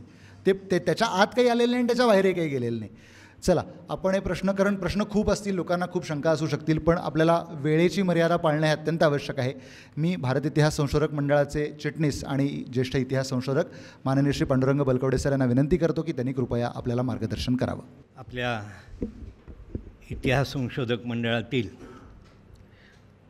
तरुण इतिहास संशोधक मनोज दानी आणि गुरुप्रसाद कानिटकर यांनी आज शनिवार वाड्याच्या संदर्भात काही नवं संशोधन जे त्यांनी केलं ते मांडलेलं आहे. खरं तर प्रत्येक इतिहास अभ्यासकाच्या हा श्रद्धेचा, अस्मितेचा, जिज्ञासेचा विषय आहे. मी अनेक वर्ष पेशवे दप्तरामध्ये शनिवार वाड्याच्या संदर्भाने काही आपल्याला नोंदी मिळत आहेत का याचा प्रयत्न केला. काही महत्त्वाच्या नोंदी मला मिळालेल्या तुमच्या कानासमोर करा. आज शनिवार वाड्यावर चर्चा आहे म्हणून सांगतो की आत्ता नारो बाबाजी अभ्यंकर ज्यांनी शनिवार वाडा उभारला किंवा त्यांना त्याचा कॉन्ट्रॅक्ट दिलं होतं आणि त्यांनी प्रति शनिवार वाडा कान्होर पठारला शनिवार वाड्याचा नगरकरांचा वाडा आहे. परंतु शनिवार वाड्याचा इंजिनियर कोण असावा या संदर्भात मला काही महत्त्वाच्या नोंदी अशा मिळाल्या की पेशव्यांनी आणि शाहू छत्रपतींनी नथू गवंडी त्याला म्हणजे मराठी राज्याचं गवंडी कामाचं चौधरीपण त्याचं वतन दिलेलं आहे आणि तशी शाहूची सनद आहे. आणि त्या नथू गवंड्यांनी जी महत्त्वाच्या बांधकामामध्ये त्याचा सहभाग होता त्याची नोंद मला सापडली की साताऱ्यामध्ये शाहूंच्या राजवाड्याच्या बांधकामाचं काम त्यांनी पाहिलेलं आहे. त्याचबरोबर मला की जो दिल्ली दरवाजा आहे त्या दरवाजाच्या बांधकामामध्ये देखील नथू गवंड्याचं नोंद मला मिळालेली आहे. हा नथू गवंड्याने अनेक बांधकामांचं ऑडिट केलेलं आहे, तो मुख्य आहे. त्यामुळे सरकारचं काम पाहताना त्याला तो पाहणीला जायचा आणि त्याबद्दल त्याचं काही ठरलेलं कमिशन होतं. तो अधिकृत मराठी राज्याचा चौधरी नाईक आहे तो नथू गवंडी, त्याची सनद आहे तशी. आणि म्हणजे वाबगावला मल्हारराव होळकरांचा वाडा बांधला, त्याची पाहणी करायला गेला. ठाण्यामध्ये आपण जे बुरुंज बांधले नवीन त्या बुरुंजाचं पाहणी करायची जबाबदारी त्याच्याकडे होती, त्यांनी पाहणी केली. अशा अनेक ह्या नथू गवंडीच्या संदर्भातलं पत्र आपल्याला मिळत आहेत. म्हणजे शनिवार वाड्याचं जरी बांधकामाचं काम कॉन्ट्रॅक्ट नारोबाबाजी अभ्यंकरांनी केलं तरी त्याचा जो इंजिनियर म्हणून जो होता दिल्ली दरवाजाचा हा नथू गवंडी आहे असं आपल्या लक्षात येतं. भाग 2-3 जर मला आता ह्या ज्या 2 साईडच्या इमारती आहेत ह्या आत आपण गेल्यानंतर जो पहिल्या चौथरा दिसतो त्या चौथऱ्यावरच्या इमारती आहेत त्या लांबून ज्या दिसत आहेत म्हणून त्या बाहेर आलेल्या साधारण 3 मजली त्या बांधकामाच्या टॉवरसारख्या आलेल्या आहेत. तुम्ही जो मगाशी पाण्याचं एक टॉवर सांगितलं त्याचं जो चित्र दाखवता आलं तर बघ पराग, तर तो पाण्याचा खजिना आहे. साधारणपणाने गणेश दरवाजाच्या शेजारी बुरुंजाच्या शेजारी पाण्याचा खजिना आहे आणि त्या खजिन्याचं तिथं विहीर आहे, कोरडी विहीर. आणि त्या विहिरीच्या वरच्या बाजूला तो टॉवर असू शकेल की ज्या टॉवरवरून पाण्याचं प्रेशर म्हणजे हे सगळं शनिवारवाड्यात 2 प्रकारच्या पाण्याची व्यवस्था झाल्या की नानासाहेबांनी कात्रजवरून आणलेलं पाणी, त्याच्या अगोदरचं पाणी तिथं पेशव्यांनी 2 विहिरी खोदण्याचा प्रयत्न केला. एका विहिरीला पाणी लागलं नाही म्हणून ती आज कोरडी विहीर 8 कारंज्याच्या शेजारी आहे. परंतु त्या कारंज्याचा त्यांनी त्या विहिरीचा उपयोग काय केलं, वॉटर कर्टन म्हणून त्या कोरड्या विहिरीमध्ये वरतून पाणी सोडायचं, जे कात्रजवरून आणलेलं, आणि त्या पडद्यासारखं पडून त्याच्यामध्ये कमानी केलेले त्यात दिवे लावायचे. आता हा जो आहे हा गणेश दरवाजाचा बाजूचा सगळा जो भाग दिसतो आणि गणेश दरवाजाला लागून त्या बुरुंदाच्या तिथं ती पाण्याचा खजिना म्हणून आहे. आणि तिथं आणखी त्याचं प्रेशर वाढवण्यासाठी त्यावेळेस टाकीची पद्धत असावी का माहीत नाही, परंतु आपल्याकडं जी अर्ध विहीर आहे म्हणजे झाकलेली विहीर, त्याच्यावरती त्याला लागून रहाटाचा बंगला होता आणि त्याच्यावरती रहाटाचा हौद होता. म्हणजे 2 मजल्याच्या वरती हौद प्रेशरने यावं म्हणून त्यावेळेस, की ज्यावेळेस नानासाहेबांनी पाणी नंतर आणलं त्याच्या अगोदर शनिवारवाड्यामध्ये पाण्याची कमतरता, त्यामग थोडीशी पाणी, त्यामुळं पाणी कमी होतं म्हणूनच मूळ उद्देश कात्रजवरून आणलेला आपल्याला दिसून येतो. आणि त्याचा तो भाग असावा का पाण्याचा खजिन्याचा, हा मला असं वाटतं त्या गणेश दरवाजाच्या तिथं नाना हौदाच्या भागात. आता गणेश महाल कसा असावा, मगाशी त्यांनी फार सुंदर माहिती मनोज दानींनी सांगितली की हे जेम्स वेल्सनी काढलेलं चित्र हे अर्धवट चित्र आहे, राहिलेलं चित्र त्यांनी, तर ते कसं असेल तर तुम्ही जर नानावाड्यात गेलात तर नानावाड्याचा दिवाणखाना जर तुम्ही पाहिलात तर शनिवारवाड्यातला गणेश रंगमहाल कसा असू शकेल, साधारण हीच रचना साताऱ्यामध्ये शाहूच्या राजवाड्यात आहे. हीच व्यवस्था फलटणच्या राजवाड्यात आहे की मध्यभागी जो मोठा सभागृह साधारण ते 15 फुटापर्यंत येतं जास्तीत जास्त, आणि त्याच्या परत 2 पाखी येतात त्या साधारण 5 ते 7 फुटाच्या येतात. विश्रामबागवाड्यात फक्त मोठा आहे की विश्रामबागवाड्याचा जो सभागृह मोठा आहे आणि ते उत्तर काळातलं आहे. आणि तसंच आपल्याला तुळशीबागेत पाहायला मिळतं. परंतु कसबा गणपती जर बघितलात तर ते, कारण की साधारण जर पहिल्यांदा बाजीरावांचा महाल कसा असेल तर तो चौकोनी खांबाचा असेल आणि साधारण 1740-50 नंतर सुरूचे खांब आलेले आहेत. त्यामुळं सुरूच्या खांबांचा महाल आणि चौकोनी आज कसबा गणपतीच्या खांबाची रचना कशी आहे तर तेवढा साधारण हा गणेश महाल आयताकृतीचा असू शकेल आणि त्या पद्धतीने आहे. आता ते जे हुस्यास तू म्हणतोस ते कुठल्याही वास्तूतलं पाणी, पावसाचं पाणी हे जर बाहेर काढलं नाही तर त्या बांधकामाला ते धोकादायक असतं. आणि म्हणून शनिवारवाड्यातलं पावसाचं पाणी काढण्यासाठी ते गटार आहे आणि त्या गटारीचं जो काही मध्ये साठलेला जो गाळ आहे तो गाळ काढण्यासाठी त्या उसास बाहेर यावं हवा आणि त्यासाठी ते होल आहेत हे. आणि यामध्ये आणखी गोष्ट आहे की शनिवारवाड्यात पाणी कमी असल्यामुळे ती जी आपली राजस्थानी पद्धत आहे की आपल्याच वाड्यातलं पाणी पावसाचं साठवून ते त्या विहिरीला झरा द्यावा, पाणी मिळावं अशी व्यवस्था आहे. नंतर पाण्याचा प्रश्न मिटलेला आहे आपल्याला. ही एक आपल्याला त्याच्या बाबतीत सांगता येतं. आजही ते काढलं तर त्याच्यात तो गाळ काढायची व्यवस्था आहे.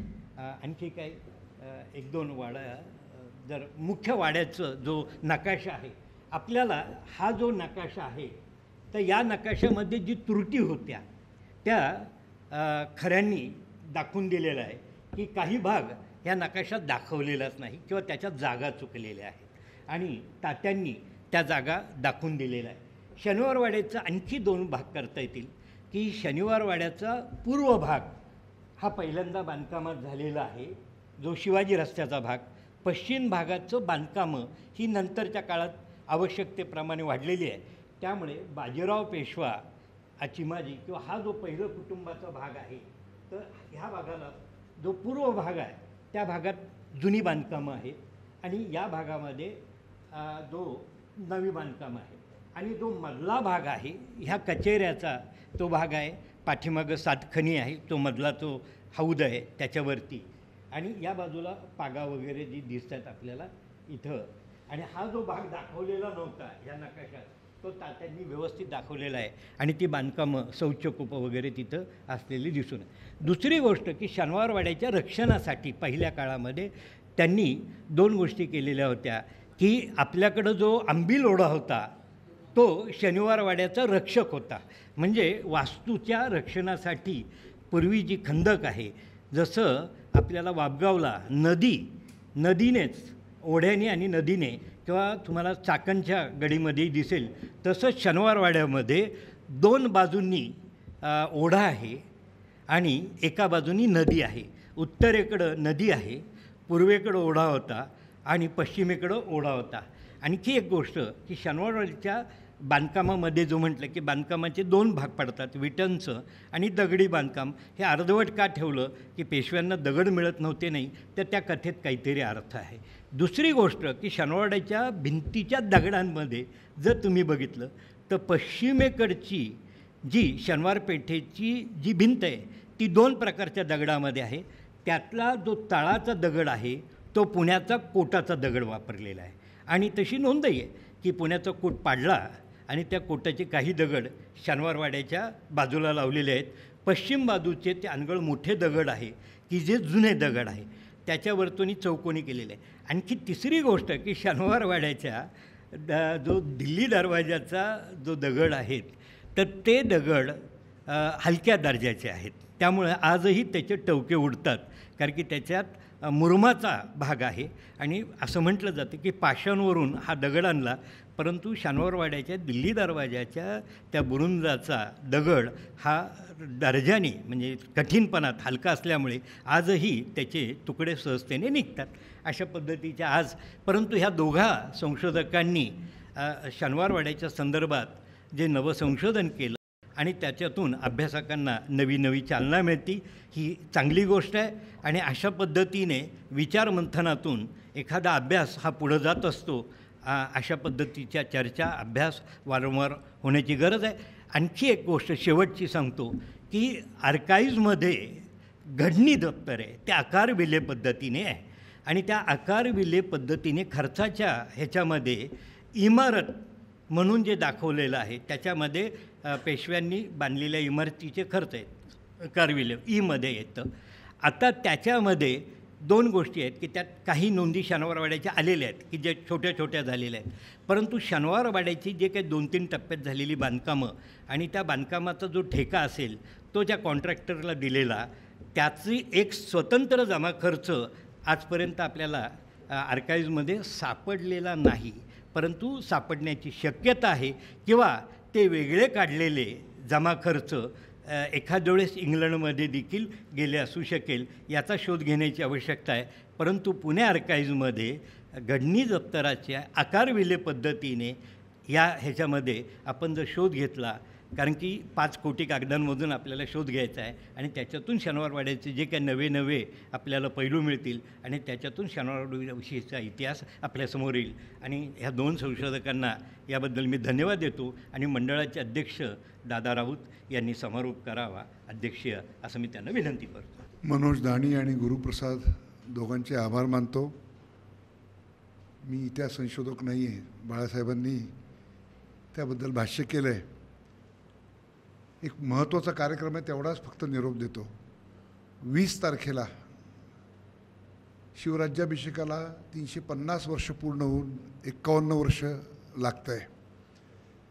त्यानिमित्ताने भारत इतिहास संशोधक मंडळ, भांडारकर प्राच्यविद्या संशोधन मंडळ, श्री रायगड स्मारक मंडळ आणि मुरकुंबी इतिहास प्रकल्प या 4 संस्थांच्या वतीने एकूण 7 पुस्तकं आपण प्रकाशित करत आहोत. एक आहे शिवभारत, त्याचं भाषांतर मूळ टेकसहित, शिवराज्याभिषेक नव्या युगाचा प्रारंभ, केदार फाळके इथं बसलेत, त्यांचं पुस्तक, बुधभूषणचं मराठी आणि इंग्रजी भाषांतर, शिवराज्याभिषेक प्रयोग गागा भट्टांची पोथीचं मूळ आपण पूर्वी वासी बेंद्रेंनी केलं आहे, पण आम्ही जयश्री साठे ज्या डेक्कन कॉलेजच्या संस्कृत डिक्शनरीच्या प्रमुख होत्या, त्यांना मुद्दाम बिकानेरच्या त्या प्रायव्हेट आर्काईव्हमध्ये पाठवून परत काळजीपूर्वक ती उतरून आणली आणि आता 100% शुद्ध अशी प्रत आणि त्याचं भाषांतर हे आपण प्रकाशित करतो आहोत. इंग्लिश रेकॉर्ड्स ऑन शिवाजी हे आता संपत आलेलं आहे. फार पूर्वी केलं होतं आणि आपल्याला काही तिथं तरुण संशोधकांनी मदत केली. आपल्याला अधिक काही रेफरन्स असणारी एक 4 पत्रं सापडली तिथं, ती पण आपण या नवीन आवृत्तीमध्ये घेतो आहोत. नंतर मुरकुंबी प्रकल्पाखाली आत्ता वरती जे स्कॅनिंगचं काम चाललं आहे 10 लाख कागदांचं, तर ते चालू असतानाच अनुराधा कुलकर्णी आणि त्यांची टीम ते कागद पाहायचे आणि त्यातले महत्त्वाचे जे कागद दिसतील ते त्यांनी बाजूला काढलेले आहेत प्रकाशित करण्यासाठी म्हणून. तर त्याचे 2 खंड, ऐतिहासिक संकीर्ण साहित्य खंड 18 आणि 19 अशी एकूण 7 पुस्तकंचं प्रकाशन बालगंधर्वला 20 तारखेला संध्याकाळी 5 ते 8 आहे. या कार्यक्रमाला लेफ्टनंट जनरल राजेंद्र निंबोरकर हे चीफ गेस्ट म्हणून आहेत. Guest of honour lieutenant general Sudarshan Hasabnis आणि प्रमुख वक्ते अविनाश धर्माधिकारी आहेत. तर मी आपल्या सगळ्यांना निमंत्रण देतो की आवर्जून आपण हा एक खरंच ऐतिहासिक कार्यक्रम आहे. एका वेळेला 7 साधनग्रंथ प्रकाशित होणं, सगळ्या संस्थांनी एकत्र येऊन असा एक अपूर्व योग आहे. त्या दिवशी तिथीने एक महत्त्वाचा ऐतिहासिक घटना आहे शिवाजी महाराजांच्या राज्याभिषेकाची. तर आपल्या सगळ्यांना आग्रहपूर्वक निमंत्रण आहे की आपण जरूर यावं. धन्यवाद. जाता जाता एक शेवटची फक्त छोटी अनाऊन्समेंट करतो. 20 तारखेला या पुस्तकांचं प्रकाशन आहे आणि 23 तारखेला संध्याकाळी इथेच भारतीय इतिहास संशोधक मंडळाच्याच याच पोद्दार सभागृहामध्ये जी पॅरिसमध्ये बखर मनोज दाणींना सापडली, त्याच्यावरती मनोज दाणींनी आणि मी काम केलं, त्या बखरीचं पूर्ण लिप्यंतर, त्याच्या संदर्भ टिपा आणि जे काही त्याला लागणारी परिशिष्ट आहेत यासह त्या बखरीचं आणि राज्याभिषेकानिमित्त इंग्रजीमध्ये एक राज्याभिषेकाचं साध्यंत वर्णन करणारा एक इंग्रजी ग्रंथ मी आणि पराग पिंपळकर यांनी मिळून लिहिलेला आहे. त्याचंही प्रकाशन इथेच आहे. त्यामुळं 20 तारखेला आपण या कार्यक्रमाला बालगंधर्वमध्ये भेटूच आणि 23 तारखेला आपण सगळे पुन्हा इथेच भारतीय इतिहास संशोधक मंडळात भेटू. हा कार्यक्रम इथेच संपला असं मी जाहीर करतो. आपण सर्वजण रविवारी वेळात वेळ काढून आलात याबद्दल आपल्या सगळ्यांचे मनपूर्वक आभार. धन्यवाद. ज्यांना तो नकाशा पाहायचा असेल त्यांच्यासाठी तो नकाशा इथे ठेवलेला आहे.